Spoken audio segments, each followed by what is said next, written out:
Good evening, ladies and gentlemen. So the forum is going to start in 5 minutes. No need to quiet down just yet. You can continue to talk amongst yourselves, but I just want everybody to just to have a little word before it starts. And the so many candidates like expediency is going to be paramount. Thank you.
evening, ladies and gentlemen. Welcome to the Nipawin and District Chamber of Commerce All Candidates Forum for the municipal election. Tonight we're focusing on the councillors. My name is Ben Paskirk. I'll be your moderator for this evening. I'd like to introduce a few of our volunteers. We have Jean Mack, who's going to be doing our timing for this evening. Lisa Suchland and Bonnie Bredner will be screening our questions for us, and Yuri will be gathering questions from the audience. I just want to say if anybody has any questions, there are pads of paper at the back that you can write a question down and hold it up. Yuri will come collect it from you. But if you'd like to ask the question yourself, raise your hand and a microphone will be brought to you. I'd also like to thank the Nipawin Apostolic Church for doing all of the audio-visual setup for us, and Norm Rudock for broadcasting on the radio on CGNE The Storm.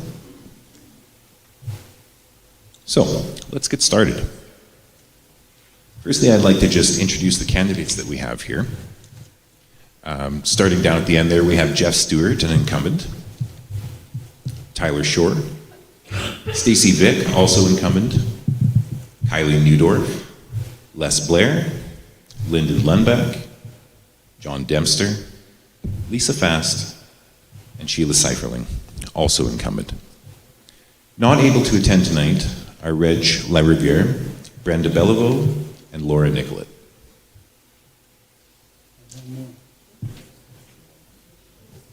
Oh, and Joyce Watts. I'm sorry. Yes, my apologies. So I'm just going to quickly go over the rules and then we'll get started. The order of the speaker placement was drawn prior to the start of the event. So we're going to start at the far end. Jeff will be the first to speak for opening statements. And then as the questions are asked, everyone will have an opportunity to respond. Now, I understand that answering, 11 times the same question may become redundant. So if the candidate doesn't have anything to add, you can say, I have nothing to add, or I agree with so-and-so, and just move forward. That way we can get more topics in, and it'll just be a little bit more interesting for everybody. But please, if you do have something to add, use your time. So we're going to do some opening statements, and every candidate will have a 2-minute opening presentation. There'll be a 30-second warning. Oh, sorry, Jean's going to do a 10-second warning with the bell, just to let you know to wrap up. At 7:15, we're going to take a 15-minute coffee break, just briefly. Like I said before, the audience has an opportunity to submit questions. We did collect quite a number of questions beforehand from the public. They called into the chamber office. We will be taking questions on our Facebook feed. And like I said, we can take questions from the floor as well. No signage, banners, or pamphlets, or buttons are to be allowed. The candidates need to speak for themselves. I'll be reading all the questions out loud, and like I said, everyone will have an opportunity to respond. We will start with Jeff, and then we're going to cycle. So Jeff will get the opening statement beginning, and then the first question will go to Tyler. Second question will start with Stacey, and so on. Replies to questions will be limited to 1 minute with a 10-second warning. And then we'll have a closing statement as well of 2 minutes. So I want to thank the audience for attending. I want to thank everybody for listening on the radio and for watching our feed on Facebook. And let's get started.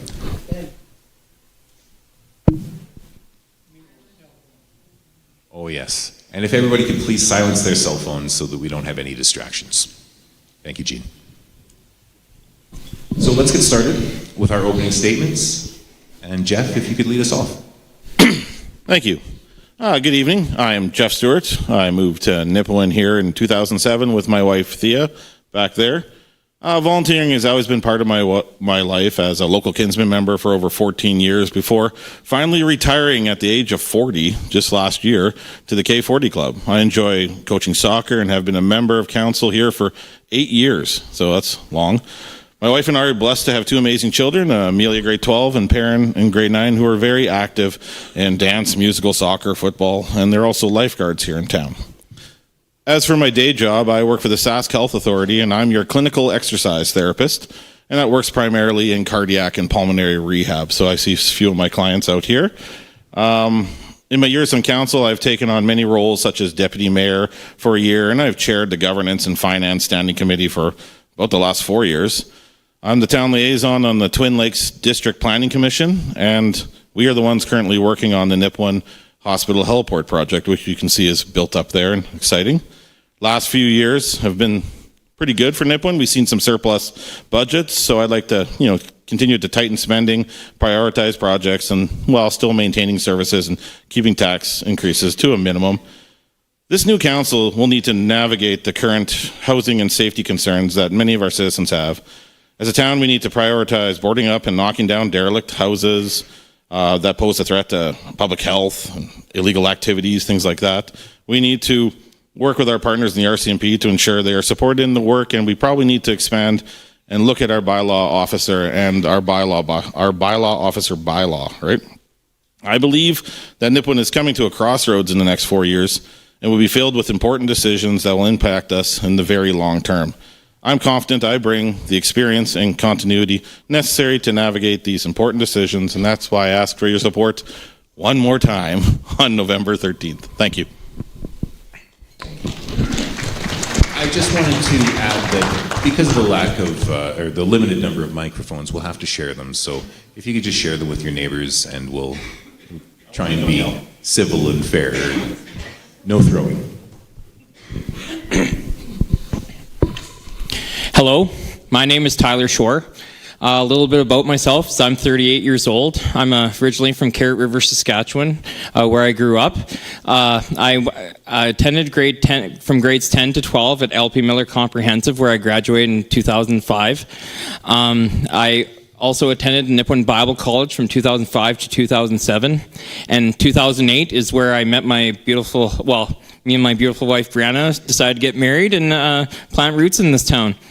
I'm currently I'm an insurance advisor at Western Financial Group Nipawin, just right beside Venice House, and I'm currently the exalted ruler of the Nipawin Elks Lodge 251. So in the case people don't know, that's a non-profit. The reason why I'm running for council is just simple. I care about the community that I call home, and is a place where I want to grow old and where my family and other families can thrive. I am dedicated to building a safe, affordable, and inclusive Nipawin. I'm committed to serving all residents by voicing your concerns and prioritizing the community's best interests. Not my own, not my friends or the select few, but everyone's interests. I believe in honesty, transparency, and being held accountable. I barely have any conflicts. I'm a homeowner. My wife works at the church. I'm leading a nonprofit organization, and I work in an insurance office. So there'll be very few things that keep me away from being at the table. And I understand that we as a community has to work together in this. This isn't just a one-man show, 6 people who run for a council and a mayor. We need everyone in the community to be involved.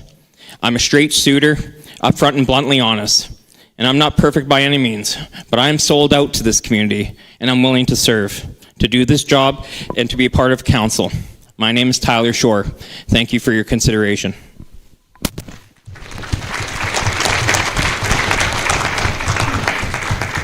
Hi, I'm Stacy Vick. I've been here for 60 years. I raised 2 children and have my wife Carol here. I've been a volunteer firefighter for over 20 years. I currently sit on council and I am on the park board, regional park board. I'm running for council because I'm proud and I believe in Nipawin. The biggest promise I can give you is I will be served with honesty and integrity to not just one or a group, but to all of Nipawin. My concerns are the same as Jeff's and Tyler's. We have crime, we have homelessness. Would like to have growth and work on myself is local business so that we can sustain our businesses and grow the town that way. We always look for industry. I like to use the word mindustry, so you can have a couple or 3 or 4 people working toward just one product, or maybe we can improve on another. I ask you for your vote, and I'm Stacy Vick, and thank you very much.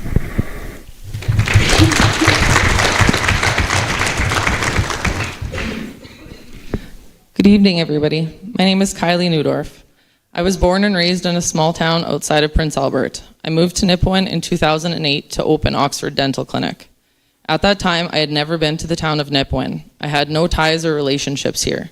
I very quickly fell in love with the town and the community and chose to settle here and start a family. I am a mother of 2 amazing kids, Zaina and Nolan, and soon to be the wife of Trevor Rahalik. I've been working at Oxford Dental Clinic since 2008, where I was the general manager for over 10 years, balancing budgets, staffing, schedules, orders, and growing the business with great pride. From 2006 to 2018, I contributed to the startup and opening of 4 dental clinics throughout Saskatchewan. With my experience in leadership and finance management, I am confident that my skills will be a benefit to the town of Nipawin, leveraging my strengths in honesty, transparency, communication, and unwavering dedication to achieve exceptional results. If elected on council, what my intentions are and hopes are is to work collaboratively with our local RCMP to foster a safer and cleaner community. I aim to promote economic growth and incentives for people to invest in Nipawin like I did. I intend to proceed with current council's initiatives to address neglected, abandoned, and public safety hazard buildings in Nipawin. I aim to be a representative for Nipawin citizens, where I strive to gather and address concerns and suggestions to drive practical and implementable solutions. I pride myself on being a very honest and transparent person, guiding me to make well-researched and thoughtful decisions.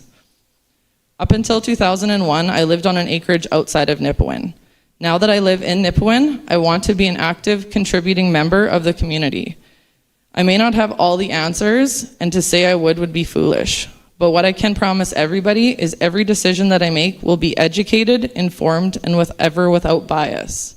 Thank you for your consideration.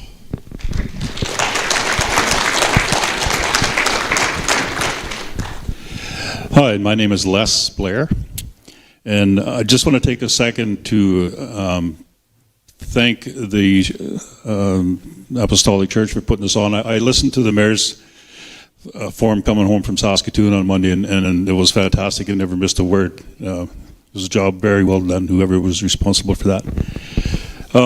As I said, my name is Les Blair, and I've lived in Nipawin with my wife for 23 years, going on 23 years in the same house.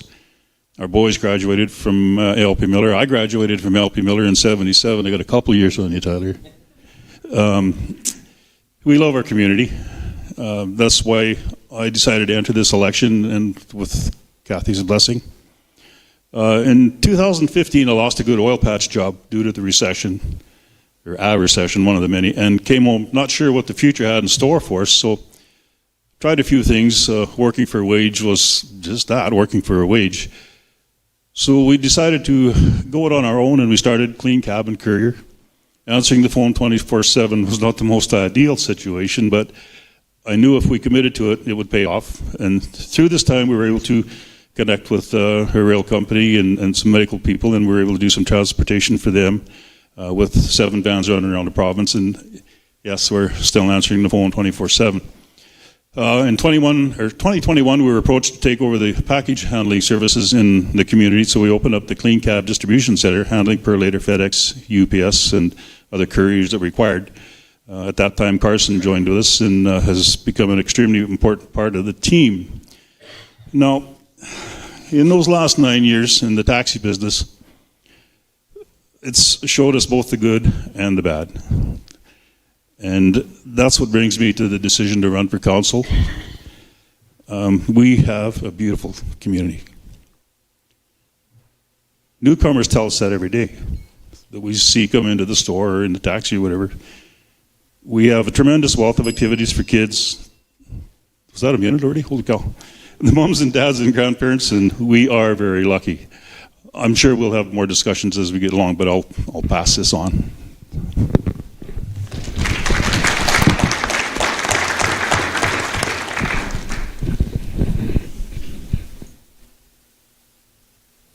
My name's Lyndon Lundbach. Most of you don't know me. I haven't been around here for very long, but I was born and raised in Watrous, Saskatchewan, and I spent my summer holidays at my grandparents' and uncle's farm at Ratner, just a few miles southwest of here. And it was then I became aware that I loved agriculture, and I recognized the recreational opportunities and the access to the wilderness in this area. So I went to university, took agriculture. During that time, I got my private pilot's license. After graduation, I decided I'd pursue the pilot thing because I was pretty good at it and I enjoyed it, so I got my commercial and twin rating. After a while doing that, I was hoping to get on with the big boys, but they decided they didn't like pilots that had to wear glasses, so went back to agriculture. In Watrous, Saskatchewan started a research farm, so I ended up working there.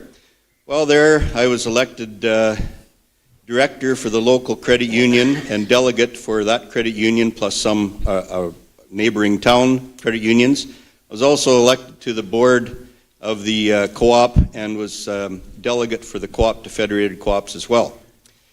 After working at the farm for about 23 years there, my job position got toasted. So after a couple other jobs, I ended up at Lakeland College working for Alberta Environment, administering a provincial program for them. And along with that, I was sitting on the board, a national board under Health Canada.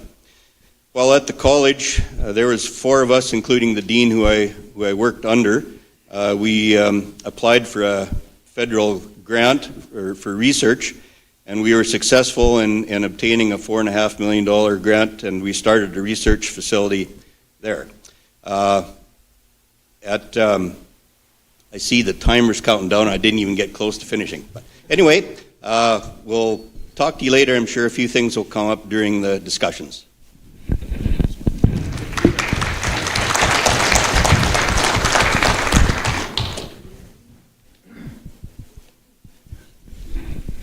My name's John Dempster. I've lived in this town off and on for the last 35 years. Any of the time I lived here, I worked for Nipawin Chrysler. A lot of people would know me from there. Whenever we left to go away, it was with Lyle Stankowski's blessing because I was moving to other dealerships into a higher up management position.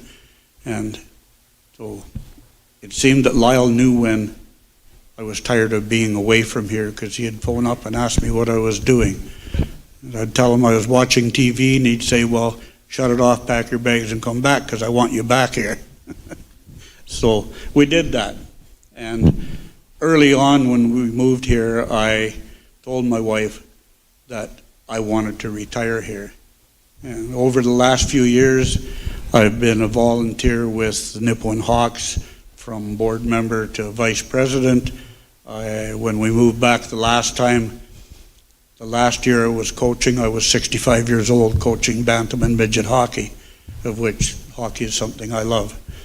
But I also have a certificate in psychology, I have a certificate in chemical dependency. So the psychology part gives me the ability to understand profoundly people when they're speaking with me. And the chemical dependency part, along with that, helps me to understand our homeless and drug-addicted people that we need to help. Thank you.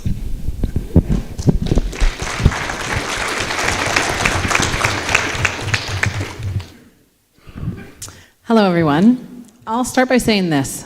Nipawin is more than just a town. It's a way of life. It's a place where down-to-earth, community-minded, and resilient people are at the heart of our community. Life here feels simpler than the chaos of this big city. And we're so fortunate to have first-class recreational opportunities right at our doorstep. There's just something special about Nipawin. I mean, from the sunset we had tonight to the regular Northern Lights displays that we have, this is just the kind of place you want to share, which is why I'm constantly recruiting my friends and family from BC and Alberta to come and join us here. I deeply believe in the unique value of this community, and I'm excited about the future. While this is my first time stepping into public office, I'm no stranger to hard work. I've had the privilege of working with organizations like the Calgary Flames, where I learned the power of loyalty and teamwork. In ag tech, where I saw firsthand how innovation can tackle real-world challenges. And now with North Fringe, where I'm reminded every day of the importance of resourcefulness, persistence, and getting the job done. These roles have prepared me to serve the residents of Nipawin, and I'd consider it an honor to give back this way to the community that I care so deeply about. I want Nipawin to be a place that feels safe and welcoming to all residents and visitors. A place where young people feel excited to return home to after their education or world travels, coming back as teachers, nurses, doctors, business owners, and community builders. I believe in steady, sustainable growth that respects the values that built this town while creating opportunities for future generations. I'm proud to call Nipawin home, and when you're proud of something, you want to take care of it. I want everyone here tonight and those watching at home to feel that same sense of pride, a pride that connects us and motivates us to build a community we're all responsible for preserving, protecting, and proudly promoting everywhere we go. Tonight is very much a job interview, and I want to thank you for considering me for the role. I'm ready to roll up my sleeves, tackle the work ahead, and help shape Nipawin into a place that we're all proud to call home. Thank you.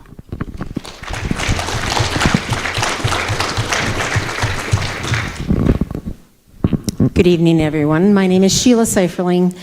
I have lived here since May of 1991 with my husband, Jamie. We raised 3 daughters, and 2 out of 3 of them decided to return back to Nipawin. And I chose to run 4 years ago because this community is special. It's so special because we have the uniqueness of where we're located. So we have people that come from the east to shop, and we have people locally that shop here. And while being on the, while I've been part of council the last 4 years, I've had the privilege of sitting on the library board. I'm also a part of the Hub Steering Committee, and I'm very proud to have joined Jeff. Both of us joined at the same time, I believe, or perhaps he joined a few weeks or a few months before me, but I'm proud to say that I also am sitting currently on the Twin Lakes District Planning Committee, and we're looking forward to cutting the ribbons soon once we get the go-ahead from Transport Canada. My nursing background allowed me to work in acute care for many years, as well as home care. I worked in Cumberland House for 10 years as a manager of the provincial unit there. And I retired for 2 years, and then I went back while I was on town council to fulfill a federal grant, which was the harm reduction nurse between this community and Cumberland House. And I'm done.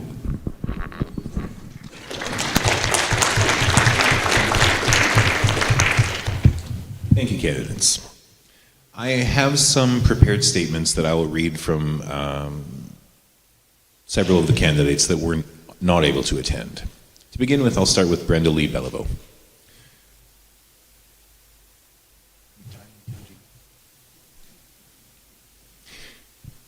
First, I would like to thank all the mayoral and council candidates for stepping forward and having the courage to dedicate their time to be part of the governing body for our community.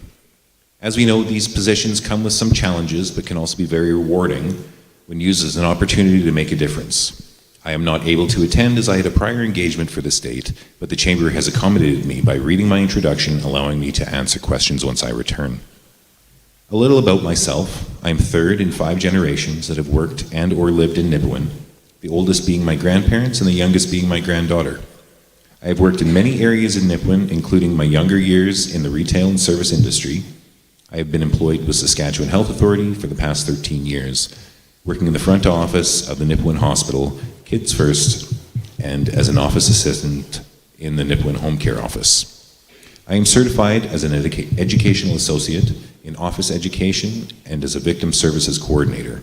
I am the Nipawin Métis Local 134 president, and we continue to build our members and get involved in sharing our culture in the community. I am interested in running for council because I am passionate about serving my community and the people in it. I will work hard to ensure our town remains a great place to live, work, and grow. I am the Nipawin Métis local president and took over this position on April 2nd, 2023. I spent a lot of time learning about our constitution, policy, bylaws, and resolutions. I feel this experience has given me a good start to understanding governance and the importance of this work. In my time in this position, I have created an office and have all books, financials, and insurance in place.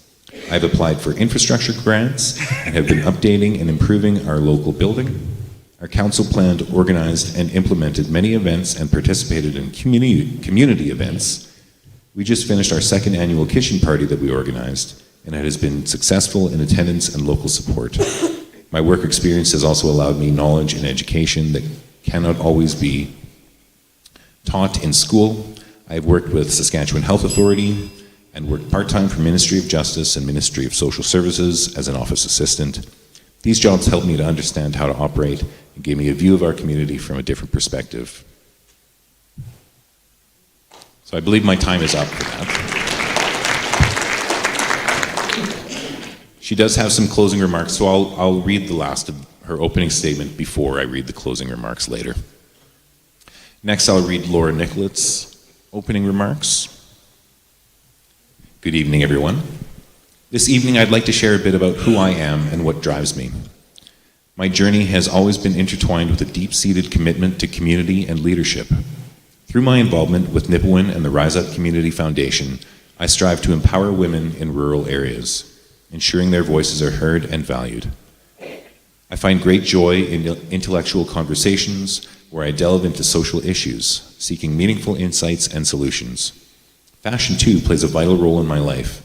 It's more than just clothing, it's a form of self-expression, and I have a particular fondness for vintage pieces like my treasured 2009 CRF 230 cherry red Honda dirt bike. Staying informed is crucial to me. I keep a keen eye on local, national, and global news, maintaining a well-rounded perspective. Financially, I'm always on the lookout for investment opportunities, monitoring stock market trends closely. Effective communication is one of my strengths. I believe in direct, constructive engagement and pride myself on navigating high-conflict situations with calm and clarity. Above all, I balance pragmatism with empathy, constantly striving to improve community relations and foster positive change. I'm not easily swayed or bullied by the loudest voices. You can always count on me to do the right thing for the people. Thank you for listening, and I encourage you to vote for me as we continue to plan for growth for the future. Does this speech resonate with how you see yourself? Laura Nicholet.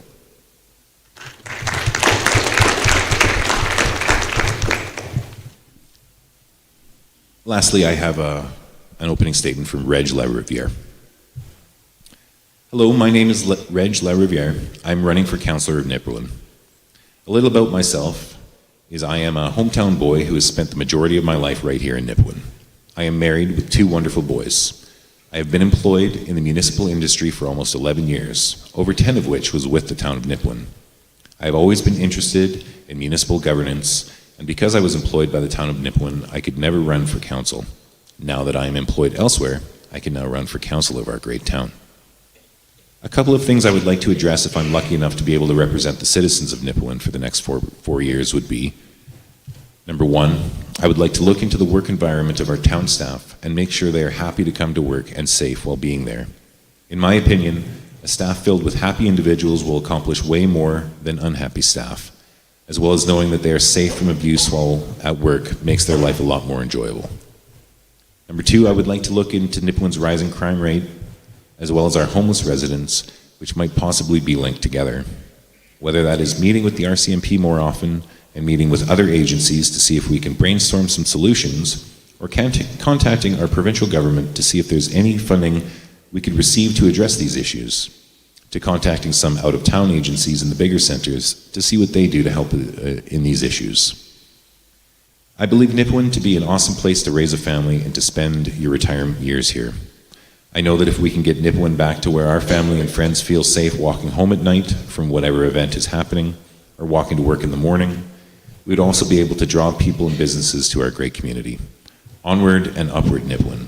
Thank you for your time.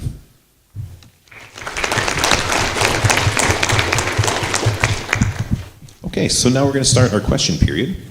The first question I'm going to pose, the first answer will come from Tyler, and then we'll just move down the table and Jeff will be the last to answer.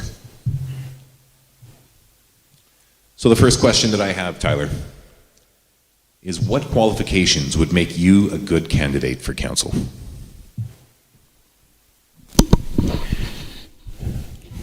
Well, to be honest, I'm one of the people in the community. I'm just like everyone else that's sitting out in the audience here. I'm a family man. I'm married with 4 children. I know what the struggle is like for families nowadays. I know what it's like. We feel the pinch every day, right? And you know, I believe that to serve council, to be qualified is, for starters, is to listen to the people that are out there. How can you possibly do your job without the community? And for other qualifications, it's being willing to learn, being willing to sacrifice oneself for the greater good. And that's why I viewed the job, and that's how I view the job, and that's what I'm willing to do, and that's how I view myself to be qualified for it. Thank you. Stacey.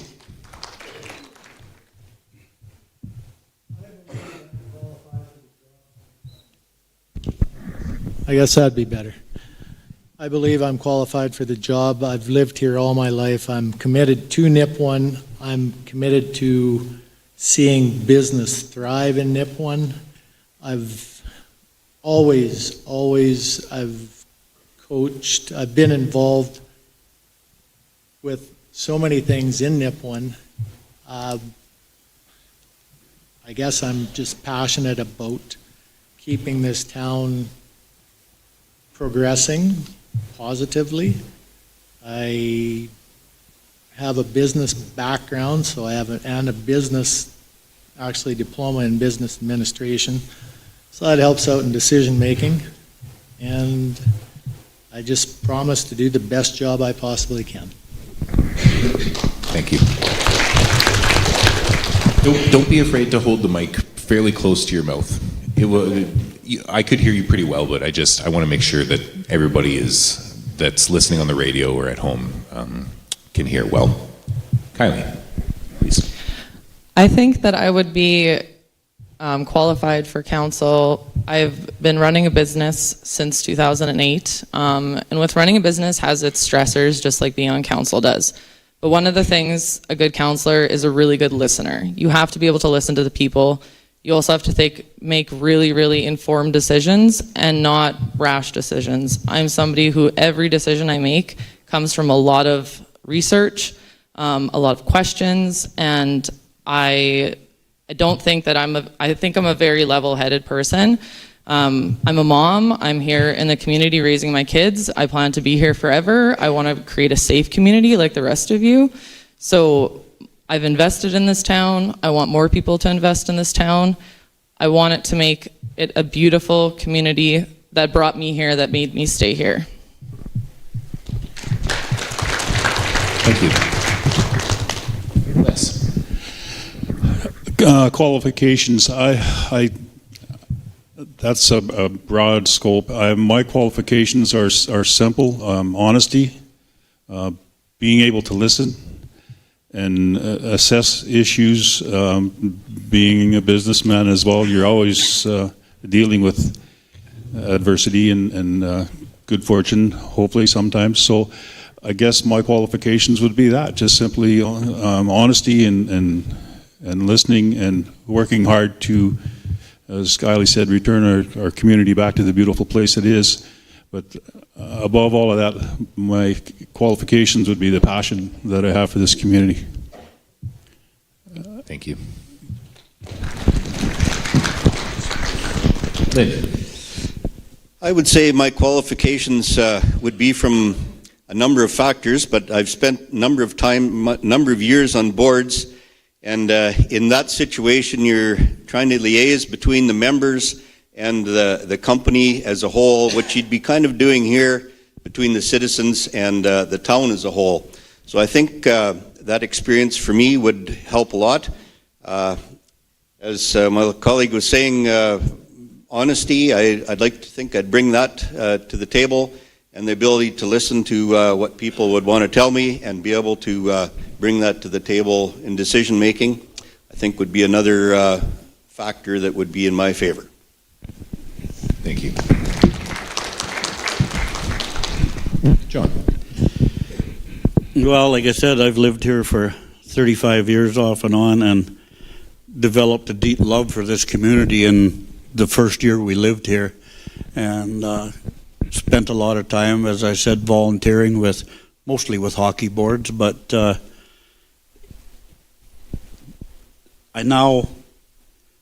I have retired here, and now I have the time that I can spend and devote as much time as needed to council to help improve our town. There's a lot of things that need improvement, and I would like to think that I have the ability to help and give suggestions in that way with my management skills and some of the certificates that I have in my background that would help me to listen and bring these things to council and get them passed through. Thank you. Thank you, John. Lisa. I'm running for council because I believe in Nipawin's potential to be a safe, united, and thriving community. With 2 decades of experience in business development, marketing, and communications, and a deep respect for our town, I'm committed to making sure every resident's voice is heard and that decisions that are made reflect what matters most to us: honesty, as we've heard from almost everyone here tonight, integrity, and stable growth. My goal is to preserve what makes Nipawin special while building a bright future today and for generations to come. Thank you.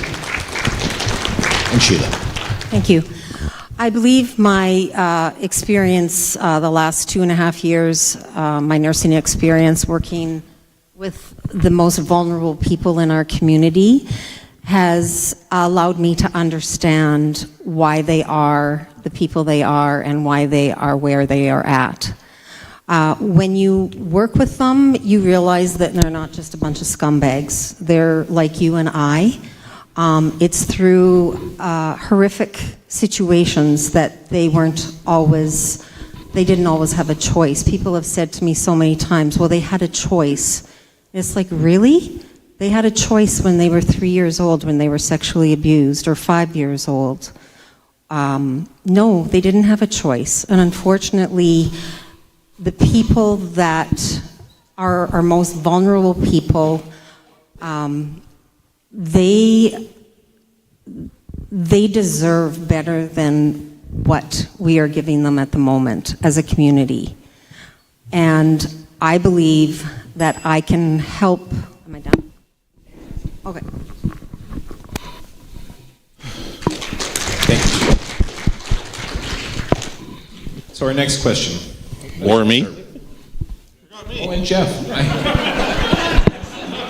have qualifications. I mean, everybody knows what you think already. Oh, we all needed a laugh. That was good. Question, qualifications would make me a good candidate for council. Well, you can tackle this a number of different ways. Well, I'll lean on my experience, of course, as being here for 8 years and in municipal governance. I think that has some value.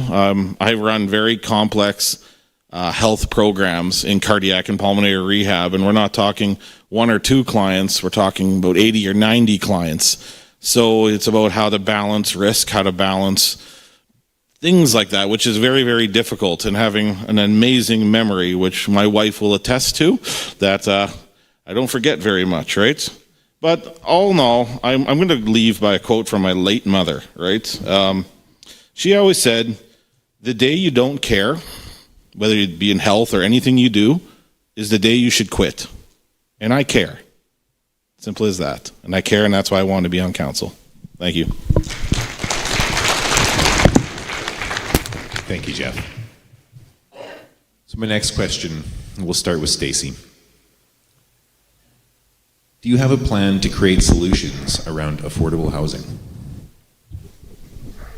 Do I have a plan to create solutions around affordable housing? I believe the only help that the town of Nipawin could give for a plan for affordable housing is maybe to give incentives for developers or other people to build affordable housing. I don't think the town is in the position to get involved in actually physically building the homes, and that would be my stance. I don't have anything else to say on it. Thank you. Kylie. I am somebody who owns rental homes myself, and I pride myself on giving people affordable housing in this town. That being said, I'm unsure of what the right answer is for this, as it's a tough one with the rates right now. It's hard for people, first-time home buyers, to even buy anything. I've tried my hardest since I've lived in Nipawin since 2008 to buy homes, fix them up, and rent them for low amounts to hard-working people of the town. And it's not easy. I encourage more people to try and invest and do these same things, but do it the right way, which means investing your money properly into these homes and get, the hardworking class of Nipawin to try and, take care of them and such. But the proper solution, honestly, I don't know what the answer is until some of these rates start going down. It's tough for everybody. Thank you. Les, your thoughts? My plan for affordable housing is learning what's required out there. There's a lot of affordable housing. What is affordable housing? There's not much for housing available in Nipawin right now. I know there's some businesses out there that are trying to recruit staff. The staff is considered coming to Nipawin, but there wasn't a suitable place to rent. So that is a broad scope. But I'm going to do a bunch of research and see what's available as far as grants and government money, and see what's available. It's kind of a lame answer, but I don't know what I don't know just yet. But I'm going to work hard to find some type of a solution going forward so that we can alleviate this problem. Like I said, there's not many places available in Nipawin right now, so we got to figure out a way to make more. Thank you. Lyndon. One thing that I've found out in the last 15 or so years of life is that nothing is simple. And this would, I think, fall into that category. I would agree that I think what a person has to do, as you were saying, is to research some options. A possible option is that the town could possibly get into looking at building some low affordable housing on a rent-to-own basis, so that the people could live there cheap and pay off the house. I know that puts a little bit of burden on the taxpayer, but sometimes in the long run, it ends up being an effective solution for the town, because you get rid of some other problems, like people out in the street or tent cities or whatever, and some of these people just can't afford to get into housing with the cost. So some ideas, something has to be researched. Thank you. John. Personally, I don't have any plans for it because I'm not on council, so I don't know what is available to us through the government funding and what exactly the town can do. But I do know that I don't believe the town is in a position to start building places for people to live. That's something a developer or maybe government should do for them.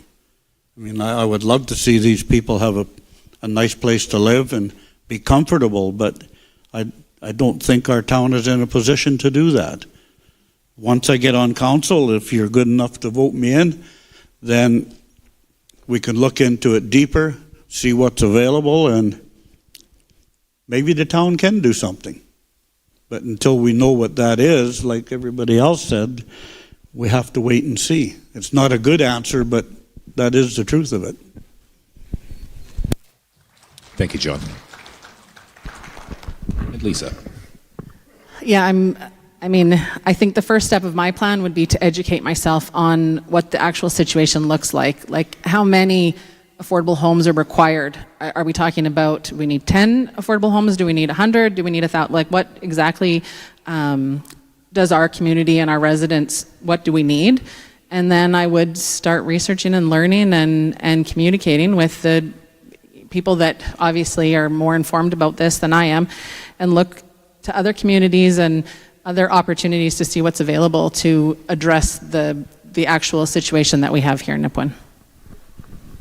Thank you. Sheila. Thank you. We do have a housing issue. When we moved here in 1991, we almost didn't come because we couldn't find a place for our family to live. So it's not a new concern. There's different types of housing required. There's housing for families, there's housing for people who are aging. So I think it depends. We definitely need different types of housing to keep our people here.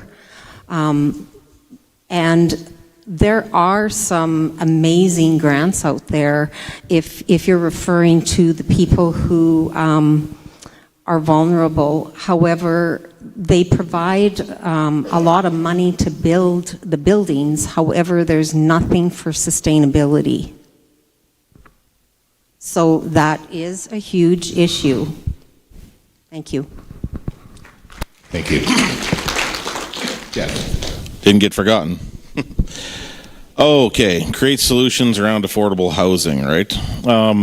Tax incentives, like Stacy mentioned, for people to build or as well as to move in other properties onto town. We've actually seen a lot of properties being moved into town, which creates more affordable housing. Our housing authority is very, very strong here, so there is partnerships there that are already in place that are very valuable, and their mandate is to house the hard to house, right, including seniors and families. Taxes, we can decrease the base rate of tax. Now, I can get bored and tell you guys about taxes, right? But a base rate of tax is what everybody pays, no matter the lot. If we actually lower that base rate, it actually helps out the lower income housing quite a bit. The houses on the lower end of the spectrum, which can give that area a little bit of a tax break. We used to have one of the highest tax brackets at $1,500. Now it's down to about $1,200. Go after federal funding, and sure, we have subdivisions in place for small homes. There you go. Thank you. Tyler. Yeah, that is a tough one. That's a tough question. In Western Financial, dealing with insurance, I have the unique perspective of seeing insurance policies increase every year, 6%. It's been horrendous. And seeing the replacement cost to build a new home, right, with brand new materials is absolutely concerning. I think this is something that I would say that I'd have to look into and get more educated about, obviously, but also leaning on those who have a bit more knowledge in this area and start the conversation. Thank you, Tyler.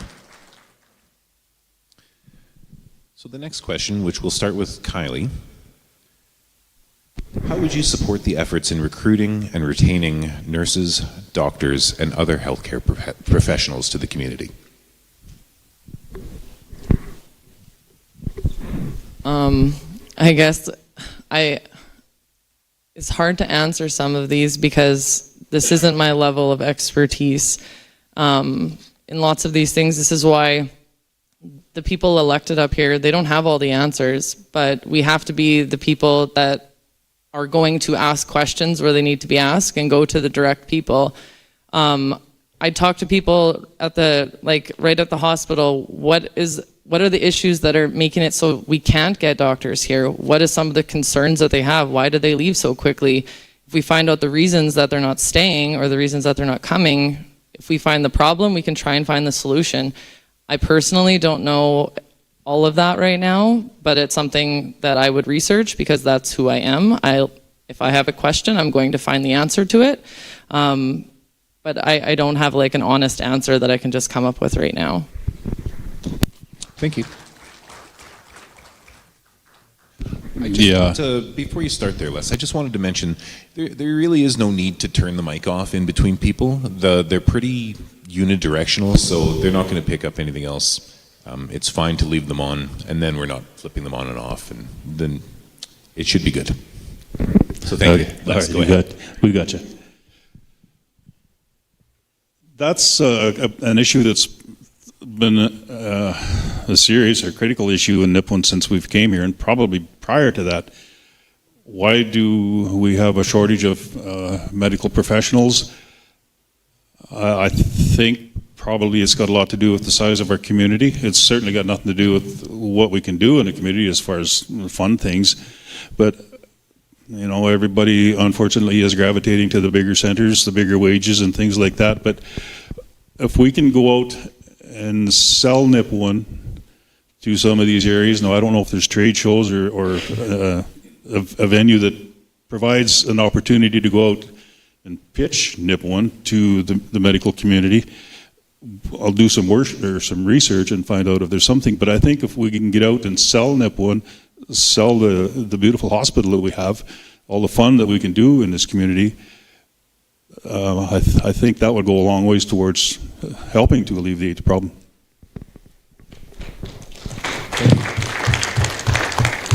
Lynn. Well, it's a tough one. My gosh, my mic was off. I think you used it last, didn't you, John? Sorry.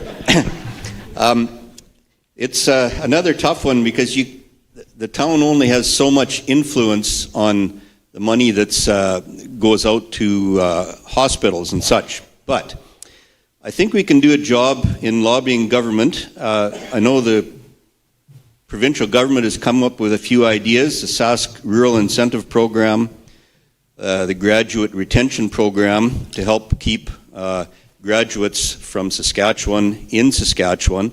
Plus, I think if you have somebody from Saskatchewan that's used to the area and gets a job, they're more apt to stay in that area than somebody coming from India or South Africa or whatever. As well, the government has a student loan forgiveness program, and I think all of those will help. We have regional colleges, Sask Polytech, U of S, U of R. Perhaps we can go and lobby those people to come to Nipawin to work. Thank you. John. Well, back in 1992, when we moved, actually when our first child was born here, we had a doctor by the name of Dr. Dutoit, who was an unbelievable doctor. And after 5 years of having him for our family doctor, he told me one day, I got bad news, I'm leaving. Where are you going? I'm going to New York. Why would you want to go to such a big center? Because I can work less hours and make 3 times as much money. He said, I am so overworked here that I am just burnt out. I can't spend any time with my family. So that's some of the reason why they're leaving. I think one way of maybe retaining doctors longer is instead of getting them to sign a 1 or a 2 year contract to get here, they need to sign a 10-year contract. And maybe they could really come to like our community and not leave.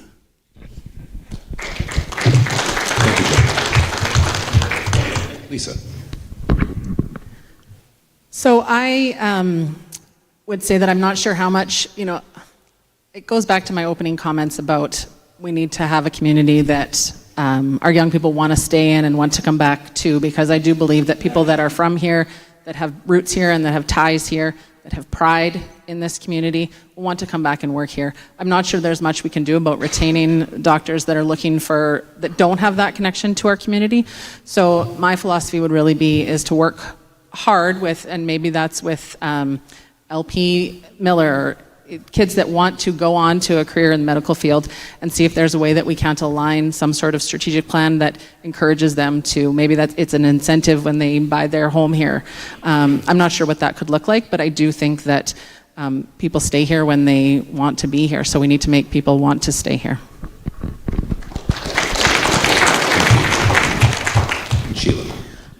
Thank you. Nipawin has a very good reputation of treating students very well when they come to work at the hospital. That is $1 million question. When you look at the job postings in healthcare, the sky's the limit. There's so many options. I'm an old nurse. I graduated in the 80s. We tried to tell the government years ago that we were going to get into this position, because there was a lot of us that were baby boomers that basically went through nurses training. There used to be 200 that went through what used to be called Kelsey Institute, and then they diminished the numbers of people going into the nursing program. So obviously that was going to catch up eventually. I don't know what the answer is. I think that we need to pay for our own people's education, like people that are from this province or from Canada. We need to start investing in them and paying for their education, and so that they will pay us back and come to our communities.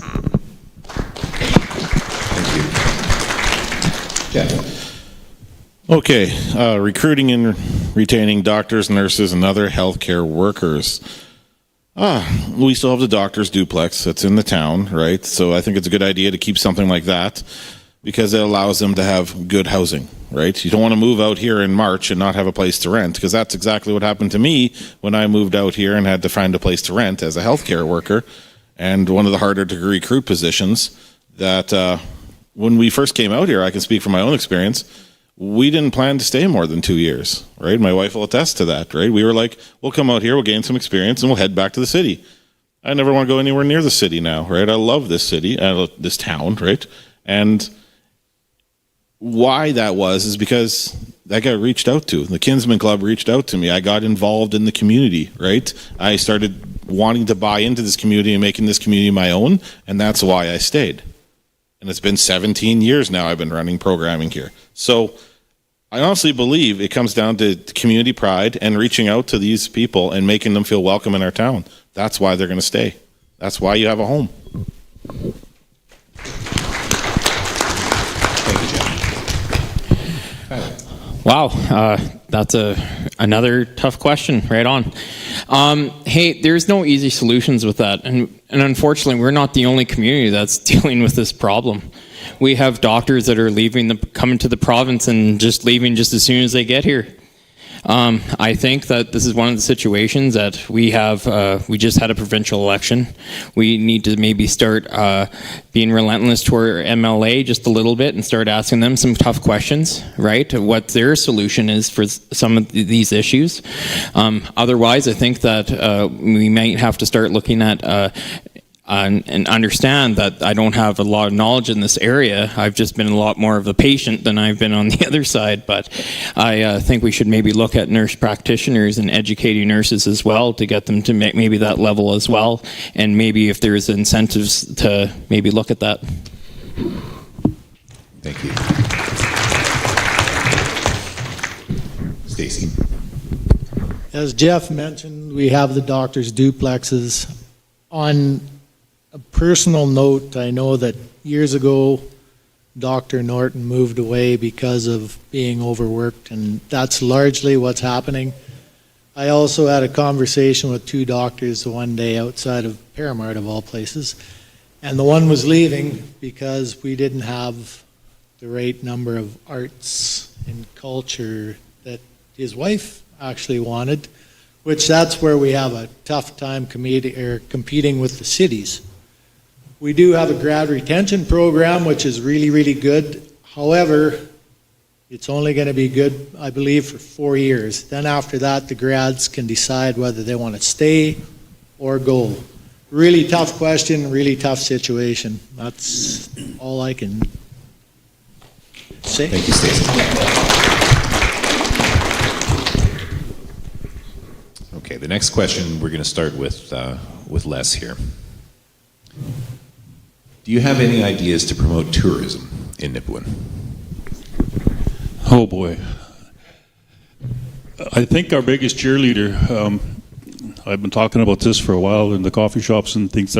We lost our biggest cheerleader in Nipawin a few years ago, and it's kind of passionate or close to my heart. But anyway, we need somebody that can take the bull by the horns like Doug did and promote tourism. I don't think there's anybody out there that can promote tourism better than he did, and that's sadly it's missing in this community. I see it often, and that's something that I'm actually passionate about is tourism to Nipawin. And like I said before, we need to get out and sell Nipawin, not only for medical personnel, but for just the fishing industry, jobs. We need to get out and pitch Nipawin to the world, not just White Fox or Choice Land, but we need to get out to the far reaches and sell Nipawin.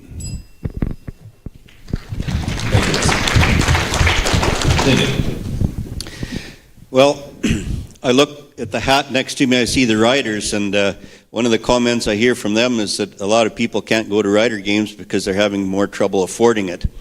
So advertising just in the local area, I think, limits the amount of tourism that you can have. I think we have to go to a little wider area, as you mentioned, maybe get down into the Dakotas and even farther abreast with advertising. I also think around here we need, because what I've heard is that there seems to be a shortage of really good hotel space here. If somebody wanted to hold a conference or something, we're sort of limited to what we can do. Conferences would bring people into town, and when they see what might be available here as far as recreation and such, they might want to come back. So I think having an option of getting a larger hotel facility here would be a plus.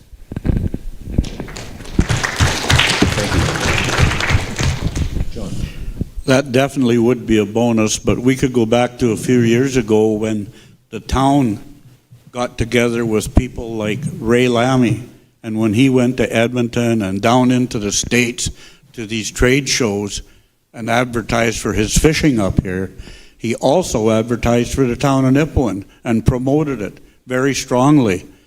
And it was at a minimal cost to the town, but it really brought a lot of people in here. It brought a lot more Americans in for our fishing tournaments and just in general for fishing through the summer. It really, really helped the town promote our tourism. Thank you. Thank you, John. Lisa. I think it's a good opportunity to tip my hat to Tourism Nipawin. I think I noticed this past year way more promotion on social media, way more engaged exposure online. I mean, it comes down to marketing and promoting our town and then making sure that we can support the tourism. So, you hear about the fishing tournaments. Fishing tournaments are great as long as we have fish for the fishermen to catch. Bringing hunters from the U.S. to come up and hunt. Here, we need to make sure that we have deer for them and that. So I think there's a part of that is to liaise with conservation to make sure that that those opportunities remain sustainably. And then we do need to have fair accommodations for these folks when they do come to town. Thank you. Sheila. Thank you. I agree. I think we need to spread our wings a little further than we have in the last few years. I've had the privilege to meet about 50 bird hunters in the last 2 months, all Americans from all over the states. And they are shocked at how beautiful our community is. There wasn't one of them that didn't compliment me on the community, what the stores had to offer, and so I do believe we need to spread our wings and advertise how awesome we really are.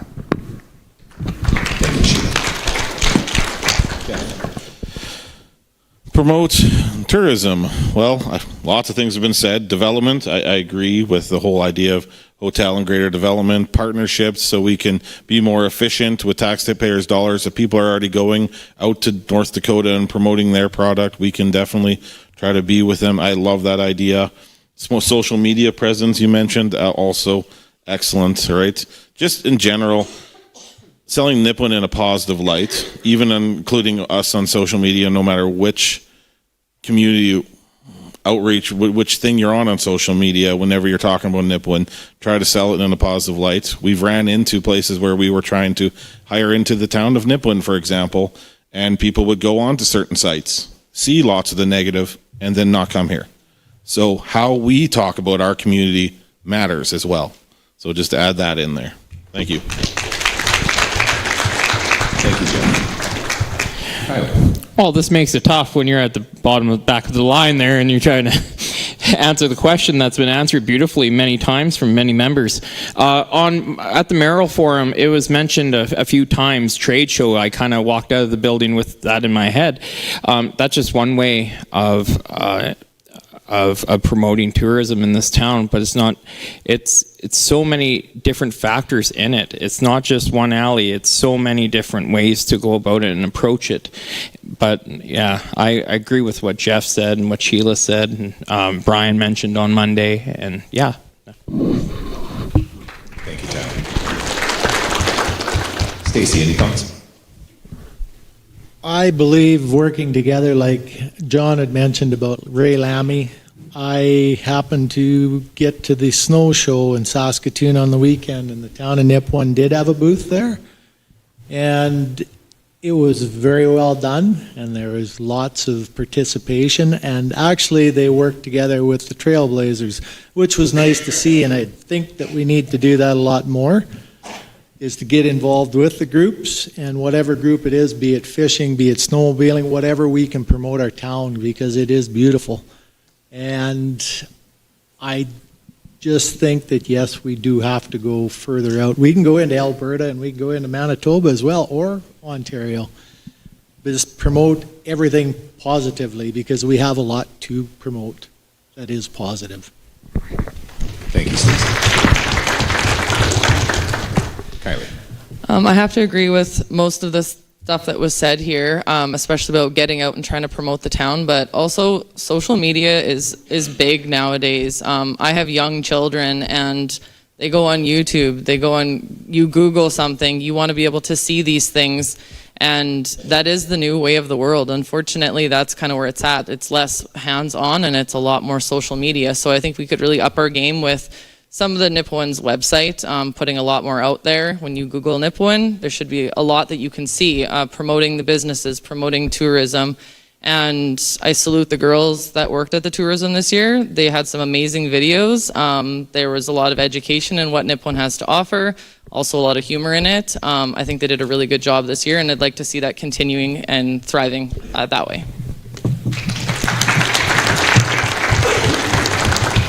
Thank you, Kylie. Okay, so we've just about reached the halfway point of our program tonight. So I'd like to take a quick coffee break here. We'll be back in approximately 15 minutes. Mingle amongst yourselves, talk, think up some questions. I'd love to see some questions come from the floor. It's a lot more organic, it's more interesting, and a lot more engaging for those at home. So grab a coffee, and we'll see you back in a few minutes.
welcome back, everybody. I just wanted to quickly mention that, and I forgot to mention before that if anybody needs to use the washroom, you just head straight through the back there, up the stairs, and you'll find the washrooms there, or there's one right near the front door. Once again, I want to just do some thank yous. Once again, to the Chamber of Commerce for organizing the event, to the Apostolic Church for hosting the event and doing all the audiovisual setup, to Norm and CJNE for broadcasting on the radio. I want to thank all the candidates. I want to thank everybody for attending. The event is much better when we have an audience. And of course, to all of our volunteers. So I would like to get right back into things. Our next question is going to go to Lyndon first. And that question is, do you have any ideas how to attract new business to the community?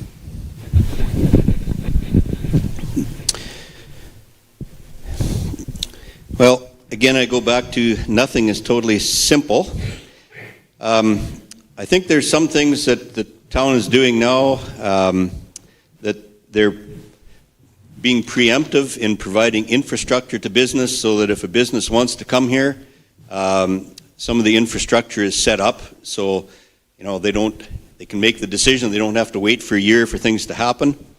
I think one of the things that we need to do is poll some of the citizens around and see what we actually need here, and we can send that out on the internet, through the internet, see what businesses need, and also do some shows so that we can show potential new partners what we're looking for in the form of business. There's many more things, but a minute sort of limits it. I think also we can do something in the large business area. There's a few things that are happening: nuclear, hydrogen, research areas, and I think we can explore that with the provincial government. Thank you. Yes, do you have any ideas how to attract new business to the community? That's a really good question. Like Lyndon said, I think what the town is doing right now is excellent. If you're not prepared, the people can't come. The businesses, the industry can't come.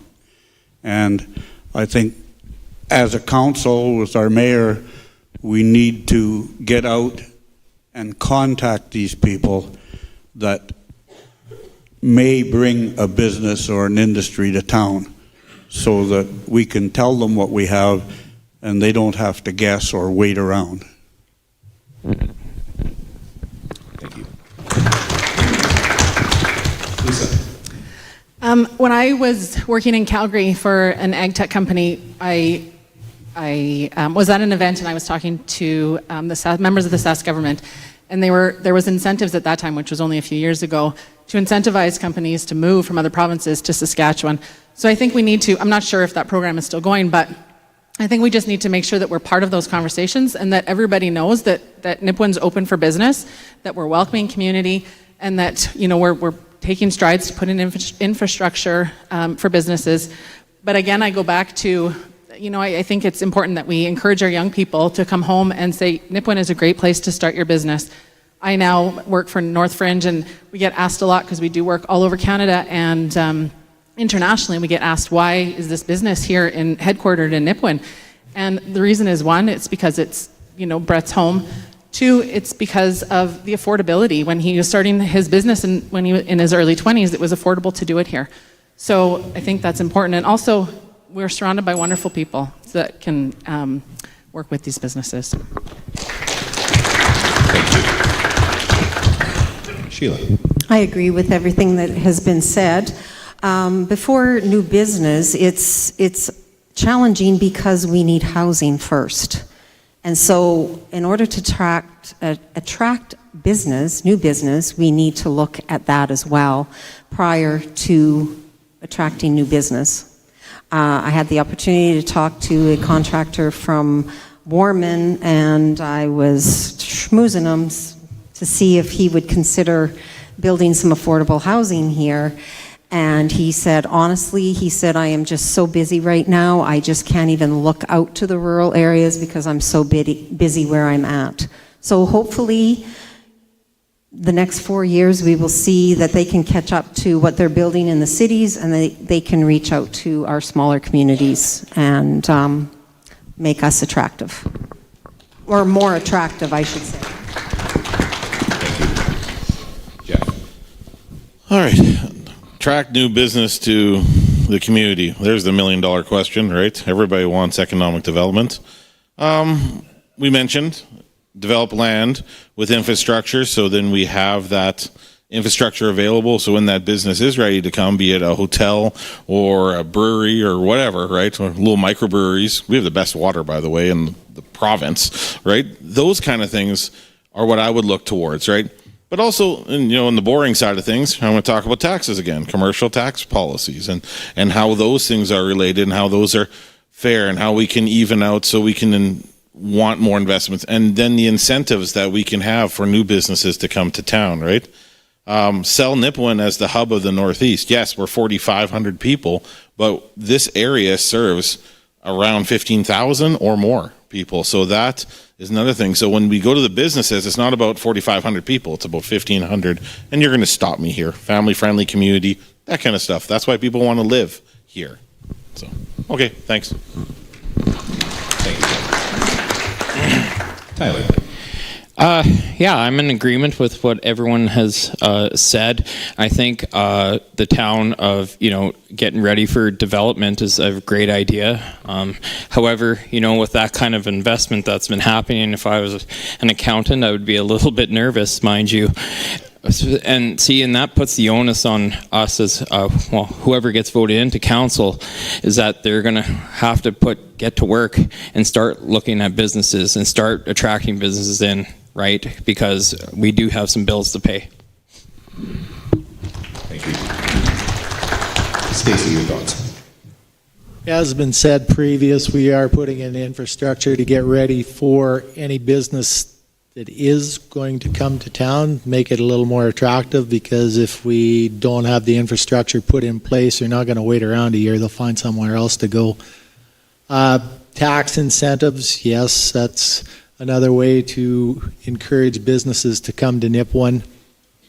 I'd like to think that we could maybe build on the businesses that are here already with maybe some value-added programs or products.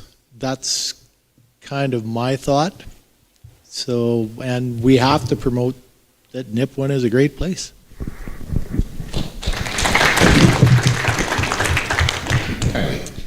Well, almost the last one. I agree with what almost everybody here has said, especially Stacey, that, with current council trying to get some infrastructure in right now to help for any businesses that want to come, so there's not a time lapse. It can happen a little bit quicker. And once again, just getting out there, trying to figure out what this town needs, trying to promote it. Those are all going to be huge, huge things that we need to do to try and get more businesses to want to come here. Les?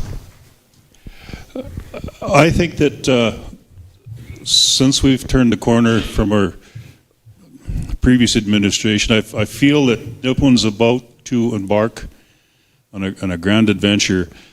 Infrastructure is a huge thing. We can't bring anybody in because we have no infrastructure commercially, manufacturing-wise, or things like that.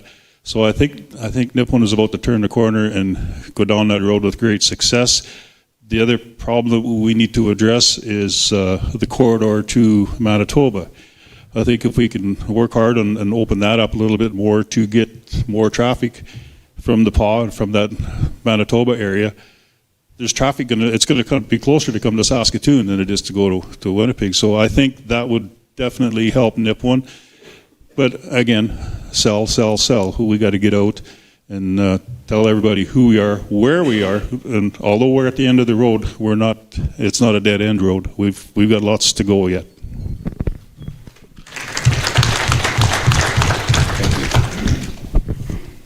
Okay, my next question is going to start with John here. What would you like to see for the development of recreational services in Nipawin?